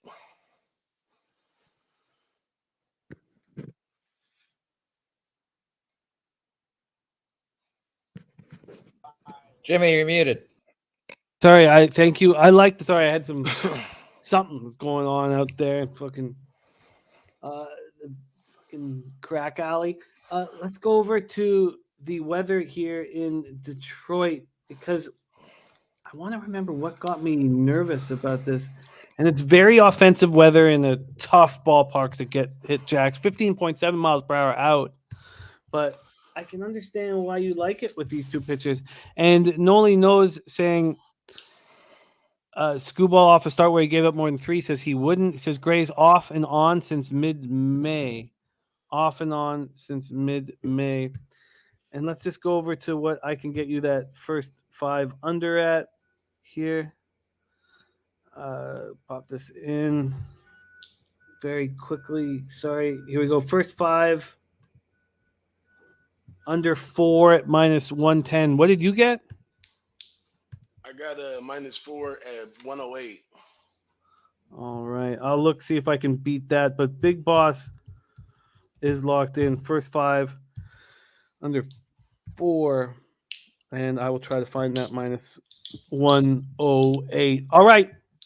We roll into the last look for our DJ Big Boss. And I love this because you got games that we didn't move on. Now, Mike M had the pimp slap play of the day in this game, number 2, Colorado first 5 under 7. But Boss looking at the Padres, Rockies, Coors Field in Denver, Colorado, Mackenzie Gore and Kyle Freeland, 2 lefties who just saw the opposition 5 days ago and are seeing them again. What is your look here? We've seen this total go from 11 to 13. Well, I'm gonna go ahead and agree with the pimp slap of the day play, and I like the under first 5. I took it at 6.5, and then went up to 7, but I got it at 6.5 plus 102. I really don't like taking unders at a plus sometimes, but this one was kind of tempting, and now that it went up, I'm pretty sure it's at a minus now at 7 for sure. But that was one side that I looked at. I haven't really I haven't really got to the window with this one yet. So this was my thoughts. I like the under on that one a lot at 102 when I looked at it. And then I like the first 5. I like to take the Padres on the run line minus 113 when I seen that one earlier. And reason being is we're going into one right here where the Padres are 0-7 at Coors Field with this matchup right here. And I've been following McKenzie all year. So this time, as far as the under goes, I'm backing my man again. I've been winning with him. I'm gonna back him again. I say that he got touched up over there in Colorado too, but he's serious about his pimping. That's why it's the pimp slap play, because he's serious about his pimping, man. And he about to get back out there, hop on the mound and do his thing. And hopefully that keeps us under. And the Padres, they've been running a little hot right now, so I expect them to jump out early and take the lead. But if they just curse that Coors Field or something, then maybe later on in the game they slip up. So I want to get in there and get out early. So I like Padres first 5 minus the 113 on the run line more than I like the under. But the under is purely backing my guy McKenzie, man. McKenzie, he's gonna be up there for a top pitcher this year. He's been doing his thing. He was excellent all year. And even after getting touched up for 6 earned runs by these Rockies at home, he's still 2.50 ERA, 1.19 whip. I like it. Padres first 5 minus half minus 116, but you do have a choice here. Do you want the first 5 under 6.5 at plus 101 or the under 7 at minus 120? I would take the under 7 minus 120 to tell you the truth, because 7, you're talking about a big number right there. There's a lot of comfortability sitting under that 7. You don't even really get those a lot. So 7 is I'll take that, especially if I would take it at 6.5 plus 102, then I gotta jump on it at 7, man. I'm comfortably jumping on it at 7. I love it. DJ Big Boss, it's been too long since we've had you on the show. I know your focus is college football, and the Mountain West is where you do it best. Have you begun your study for college football this year? Oh, man, to those out there, if you didn't see my Twitter, man, the Phil Steele magazine, they didn't press it up, so it was supposed to come out this week, so you're not going to be getting the live magazine, but the digital version is up. I got the digital version already. I'm already in there right now. I got a little some content I got coming up. real soon, like next week. And I'm already in there digging already, but I haven't really touched the Mountain West. I'm just gonna let the Mountain West kind of settle down to all the new changes and everything, and I get a good look at what I'm in for the season. I love it. Well, we can't wait to watch you rock again this year on Pub Sports Radio. Uh, you're huge. We love working with you in college football. And your Saturday show was so much fun for everybody. The morning show before all the games. Alex G says all those grannies are ready. He sees it, man. We all see it. Hey, pick a choice. This is a little photo from last night. You know what I'm saying? We was playing the peekaboo challenge. These young ladies, they like to be addressed, in a youthful way. So I always call them young ladies or going out with the girls or something like that. You know what I'm saying? So I had a college night right here. And, I said, well, show me something you used to do when you was back in college. And, this is what they gave me. So, I can't show the other version where I was like, hey, I'm pretty sure in college you didn't keep that bra on, but that's another show. I love what I'm seeing. Let's review Big Boss's action here for us. Best bets from DJ Big Boss. Boss gets his card started with us in the Brewers minus 104. Brewers full game at minus 104. Dami Gunrichi and Big Boss on the same spot there. The next look for Big Boss is no run first inning in Cardinals Red Sox. That's at plus 126. Then he's on the first 5 under 4 in Texas Rangers Detroit Tigers.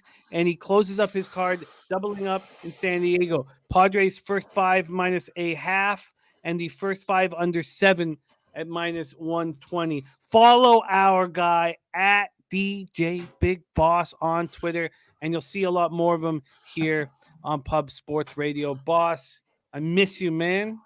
I miss you too, man. Action, dude. Hey, and somebody asked in the chat about a gummer. If you never had a gummer, you're a bummer. You know what I'm saying? If you're not out there trying, then you ain't trying. You know what I'm saying? So get yourself a nice grandma, senior citizen. She don't have to be a grandma. She could have been a senior lady all her life. Some of those are fabulous. But get you a young lady in your life. Always remember to call them the young name. Get you a young lady in your life, that you can love and adore. But that's it for me, man. Make sure everybody do me a good favor, man. Go subscribe on Who Bangin' Sports on YouTube. I'm trying to get to 1,000. I'm at 915 or something right now, and I'm trying to keep it pushing forward. My man Teece put up a jersey for once we get to that 1,000, we're gonna do a little raffle on everybody and see who gets the jersey, man. But help me out with that, man. I just want to get over to 1,000. Yeah, man. Man, I love what you guys do over there. I absolutely love what you guys do over there. Sorry, my son is back, and you might be able to hear some activities going on in the background. I apologize for that. But yes, let's all follow. If you're not following our guy, Big Boss, and Teece is doing great work over there, and there's so much great work. You guys are doing more videos with Dami Gunrichi as well, right? Yeah, we're doing a lot of we doing more than just picks, man. We're doing stuff, we talk about betting angles. We get guys, a lot of cappers that you see over here on Pub Sports, and we're not even always going over the picks and nothing like that. Sometimes we talk about betting angles, betting strategies, and anything like, sometimes it gets outside of those contents, but come over and have fun with us on Fridays with Don Ricci, rambling and gambling. Sometimes me, Big Ragu show up, Wham. If you want to come on and hang with us, just let us know. Hit us up, hit me up on Twitter, and we'll put you on, man, because we always got something interesting to talk about and stuff like that, and then we got some content videos from Don Ricci out there too, cardinal rules of betting, different stuff like that. So we enjoy those things too as cappers, man. That's one of the great things when we all get together. We all sit around and bounce, angles and strategies and stuff off each other. So it's a little more than just picking the right picks every day, man. It's almost like a culture being a part of this whole movement right here. So y'all make sure y'all come get some of that too. I love it. I'm going to pop it in the chat. You guys, if you could click on it and follow our guy, there is the YouTube channel right there in the chat. Click on that. Billy Friedrich just did it. You're now at 917. If we could all go over there. I've been Let's go. I've been a subscriber for many years. Absolutely. Of your channel, and it's great. So if everybody could just click on that and subscribe to our guy DJ Big Boss. Boss, we miss you. I know you'll be you'll be all over our channel come college football season, but we miss you, man. Thank you for stopping by and giving us your MLB best bets. And anytime you can jump on the show, we'd love to have you. You know that, my guy. Absolutely, man. I got a fresh stack of vacation hours at work, man, and every chance I get a chance, I'm popping in. I love it. I love it. There he is, DJ Big Boss. Follow him on Twitter at DJ Big Boss. And there is his channel, Who Bang Sports Talk. AJS says, off to the grannies. You know, he does the Lord's work. It's now time to hear a best bet from our WNBA expert, our guy, Teece, who is 3-0 on this show. And there he is right there, coming to us from Philadelphia, Pennsylvania. And things are going well for him over in the WNBA markets. How you doing, my man? Thank you for joining the show. I'm good, Jimmy. How you making out today? Good. We're coming off a monster day, and I had a bad day on Wednesday, so it's nice to recoup, and it's glorious. 6-0 in MLB. It feels real good. And your show popping off today, 4 p.m. Eastern, WNBA. We got next, right? That's popping off today, 4 p.m. Yes, sir. Yes, sir. Finally, we get to be able to get on a schedule with the NBA finishing up last night. So no excuses, everybody. Get in the chat today. Get in the chat and get paid.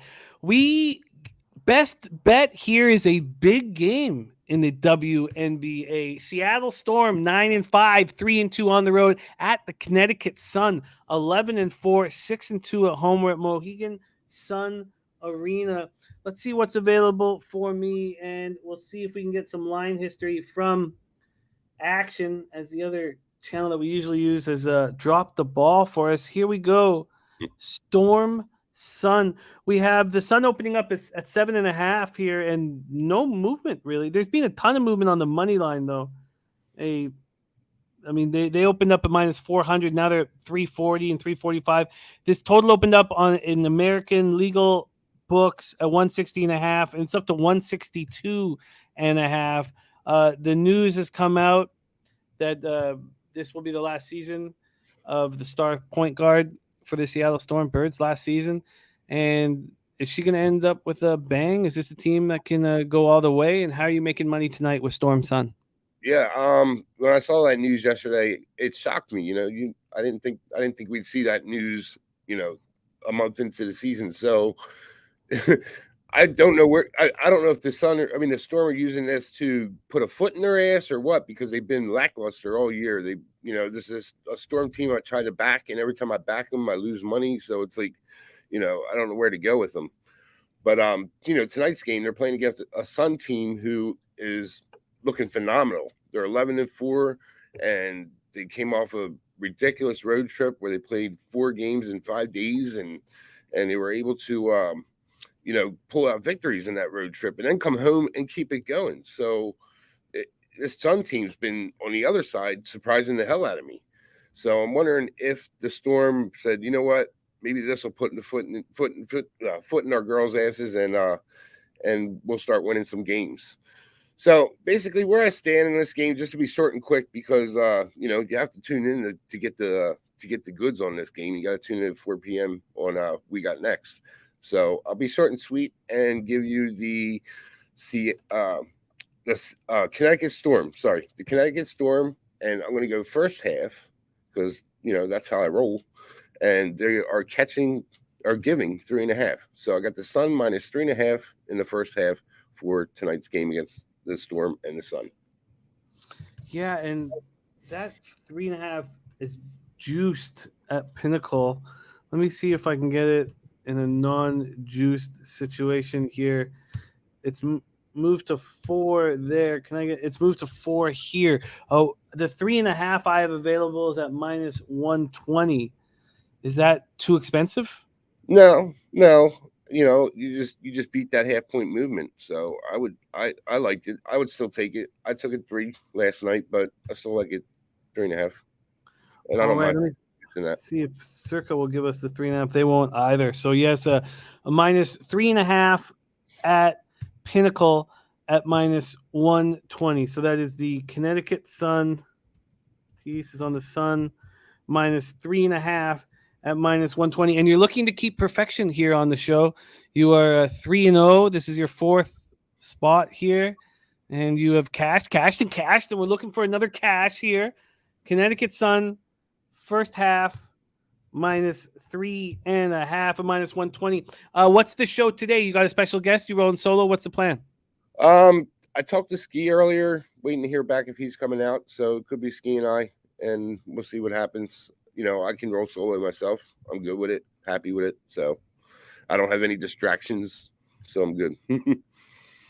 Nate Cerna looking at the over in this game. There's been and minus 121. Yeah, Billy saying it looks to be juiced all over the place. Brian Watson says, we'll watch the show, says thank you. Do you like the look that Nathan Cerna's on, the over? It's open at 160.5, now at 162.5. I do and I don't.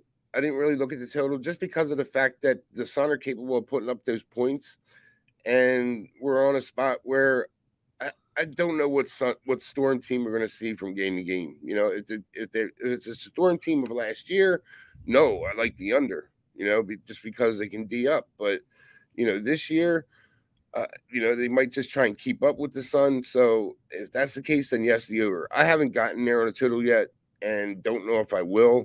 But, yeah, I couldn't look at anything but the over in this situation. I like it. Should make you feel good. Nate, go get that cash. Teece has given us the Connecticut Sun first half minus 3.5 at minus 120. Watch his show. It's Monday through Friday, if there's games on, at 4 p.m. Eastern here on Pub Sports Radio.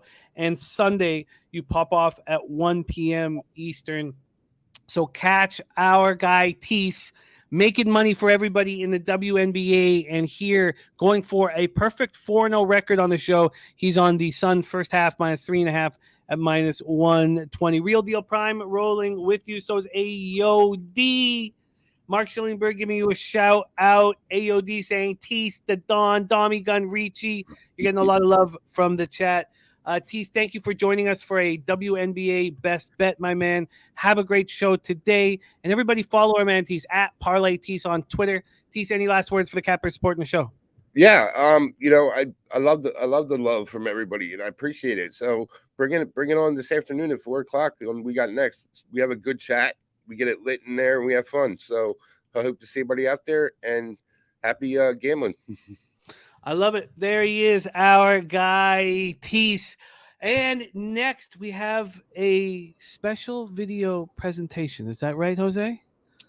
We do, yeah. It got dark last night, Jim. It did. It got dark for a lot of reasons. Nate got me this lovely shirt that I'm not wearing, but unfortunately, the Boston Celtics did not win. And I guess it's time to embarrass myself in front of all my friends, huh? Yes, it is. Get the fuck out of here with that jersey, man. Oh, Dutch. Now let me tell you what's going to happen in this series, brother. All right. Let me show you what's going to happen in this series. Celtics in 5 or 4 games. This is going to be a dominant coronation of the Boston Celtics. The first Larry Bird winner, and Jason Tatum is going to win his first Finals MVP. And Marcus Smart is going to dominate Steph Curry, put him in a pretzel, and Derek White, newly fathered James White. Jimmy, you're a dad. You know what it's like. He's going to dominate Steph Curry too.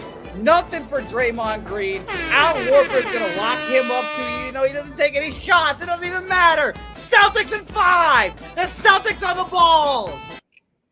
I was only gone for 10 seconds. It was the worst case scenario when I came back. All I saw was Jose's just milky arms. He wasn't talking to us. He was screaming in our faces. Commentini says that he's watching in public and people are looking at him. That's what he said. I believe that. Like, who the fuck is this guy? Right? Do Oh you shit, wanna- this again? What do No. you want? Hey, if he's gonna talk Jimmy, he's gotta talk it like a normal. I can't let no little fucking kid yell at me like that again. And we do have Dutch once more. If it gets to game 6. Ain't gonna be no game 6. So I think we'll fucking let it last that long. Dutch, sorry. Everyone on that ESPN panel picked the Warriors. I need you to shut the hell up for the immediate future. I saw so many cappers on the Warriors. This is not going to be a series. This is not going to be a series. Jordan Poole is the sweat off my ass. This is going to be a 4 or 5 game. I'm giving the Warriors a 1 game. You know, they're the defending world champions. They can get hot. Curry can have one of those games. Whatever. This is just a Celtics team that is just overpowering this Warriors team. The Warriors are not a championship basketball team this year. They're just simply not. I just hate when my friends lose money, and I'd like to give a shout out to my friends. It's Daryl, Dutch. I hope you guys are okay, because we're feeling fantastic. Vibes are tremendous in Celtics and Fox.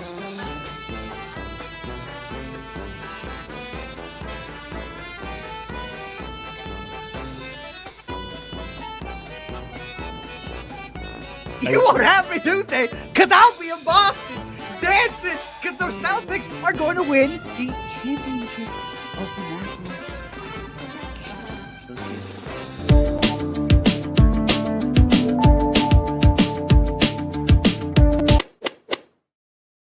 Make it stop. Real Deal Prime saying make it stop. Oh, man. It is the best dance on earth. It's hard to not enjoy that dance. Let's review all action here. All action. First off, Bobano's on the over 45.5 in Bombers Redblacks.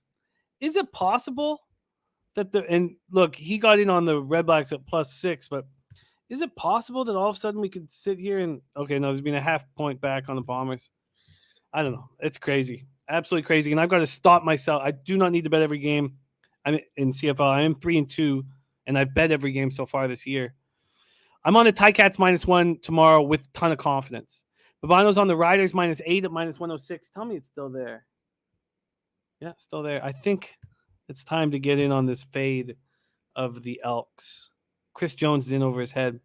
In the NHL, Bobano, Gokster on the same shit. Pretty much. Bobano on the Lightning first period. Gokster on the Lightning first period.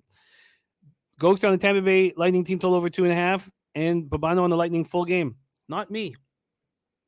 Not me. Avalanche are ready to go, baby. Avalanche -1, +108. And the over 6 at -110. Then in MLB, Domi Gunrichi, Twins -123. Brewers -106. Braves run line -115. Cubs team total over 3.5 +110. Nats first 5 under 5. Matty Ice taint play of the day number 1 is the LA Dodgers first 5 run line -1.5 at +100. Then the big Ragu is on the Brewers -1.5 +145. White Sox first 5 +130. Seattle Boston first 5 under 5.5, and the Tampa Bay Lightning +140.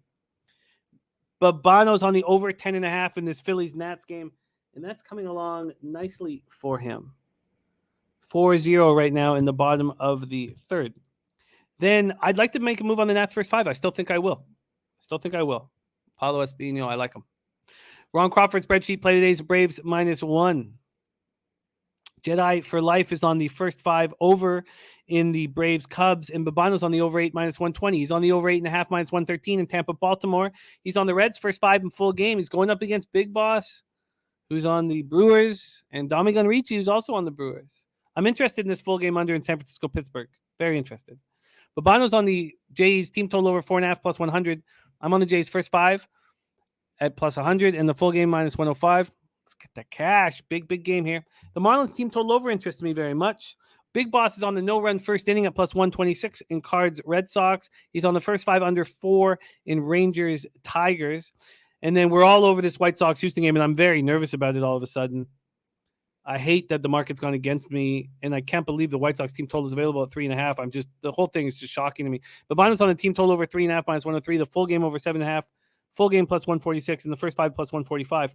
And I can't do it. I do not want $600 on this baseball game. I just think it's just too much for me to have on this game. I got 450 right now, and the first 5 I got 4.5 plus 100. It's now 4 minus 115. That scares the shit out of me. How could they be offering me the White Sox team total over at 3.5? And I don't want to be leaving money on the table, but I also don't want to sit here and have my whole night all on this White Sox Astros game. Billy Friedrich says White Sox averaging 7.3 runs per game last 10. So why are they offering it at 3.5? It's still there as a possible addition. Big Boss is on the Padres first 5 minus a half, believing on the bounce back from Mackenzie Gore and the first 5 under 7 at minus 120. Pimp Slap Play of the Day is also on that first 5 under 7 and the White Sox first 5 plus a half. I'm on the plus 145. I want that weird money, as Big Boss would say. Royals, A's, we stayed off. I'm on the D-backs first 5 at plus 110. And then the final look on the board is Bobano on Cleveland Dodgers over 8 at minus 105. And Wallaby Kings has got to take that White Sox team total over. Yeah, goddamn. Jose, my man, can we see the knockout one more time, please? Sure. I also have a video leading up to the knockout too, which is really funny. They'll tell you. They won't tell you this in broadcasting school, but during stripper boxing, boobies will fly out. Boobies will fly out. It's the referee's job to get that under control. And we had a dirty shot here that I should show you. It might not translate as well in video, but this is probably the dirtiest shot of the night, Jim. Oh boy, do we call it black? I knew it. I told you.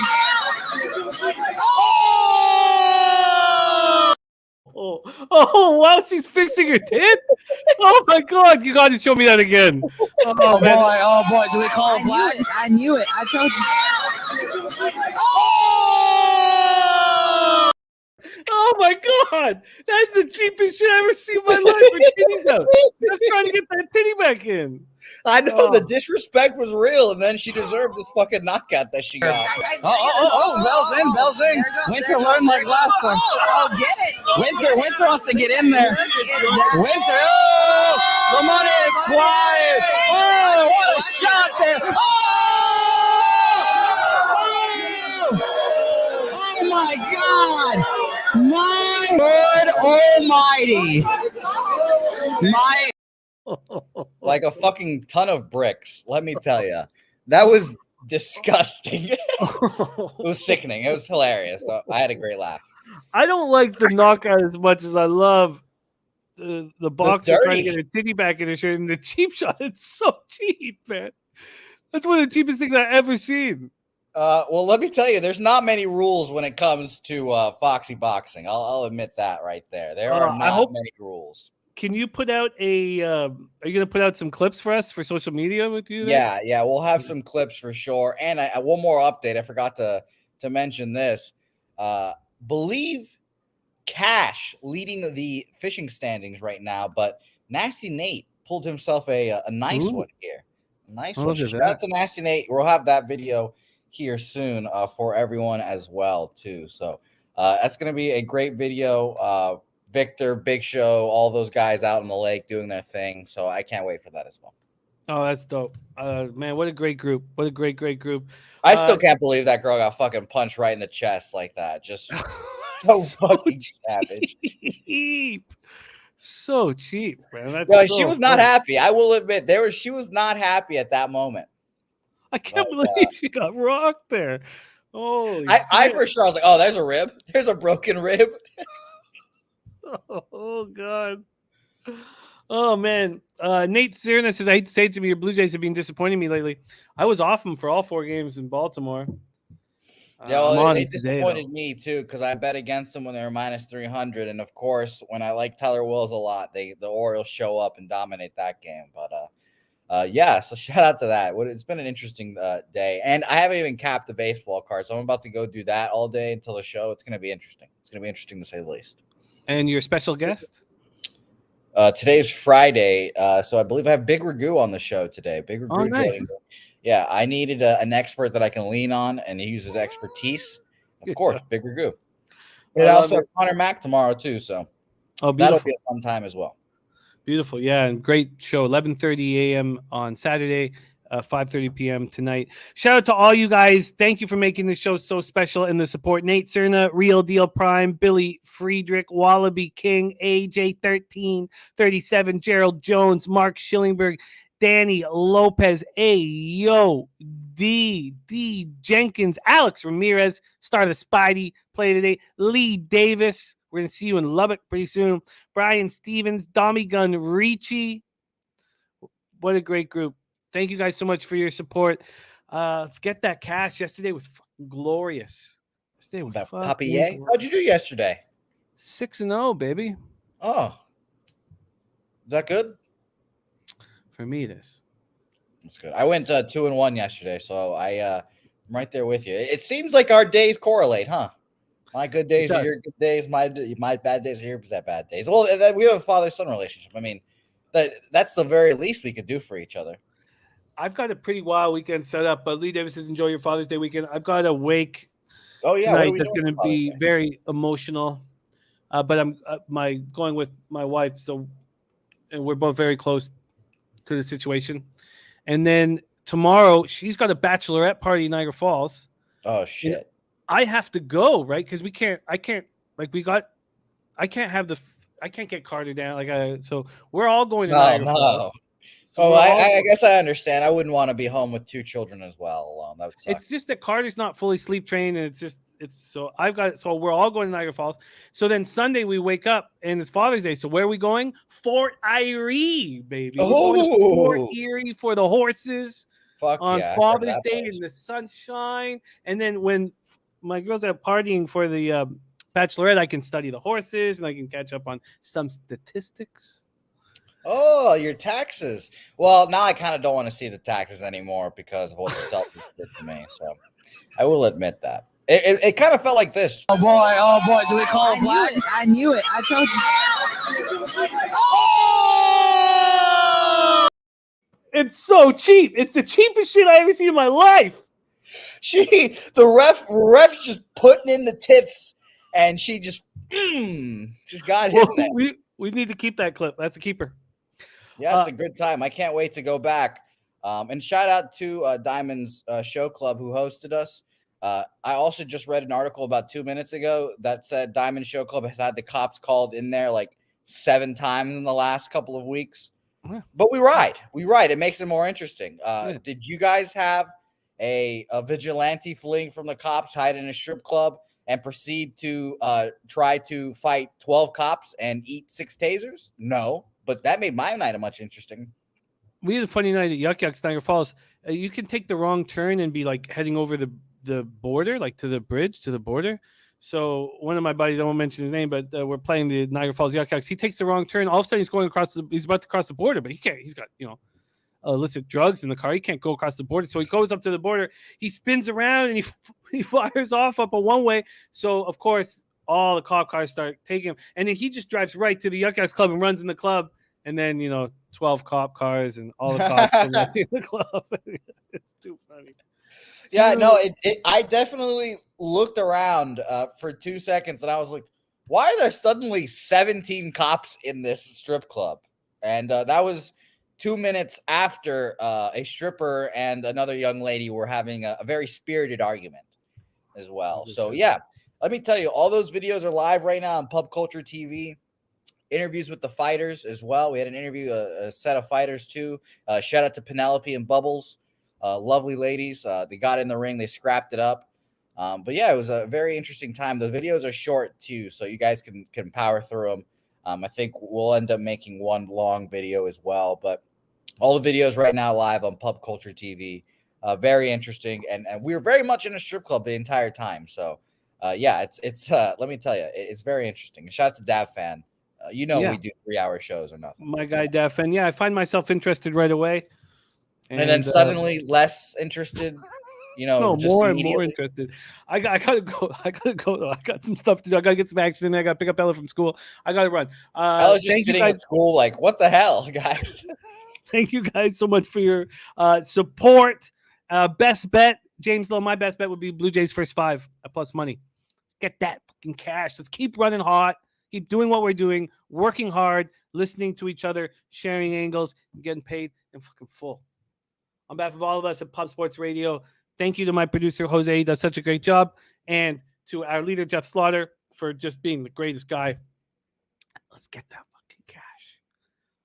Happy Father's Day to all the fathers out there. Leche, hey, Los Bookmakers! Oh boy, do we call it? I knew it. I told you.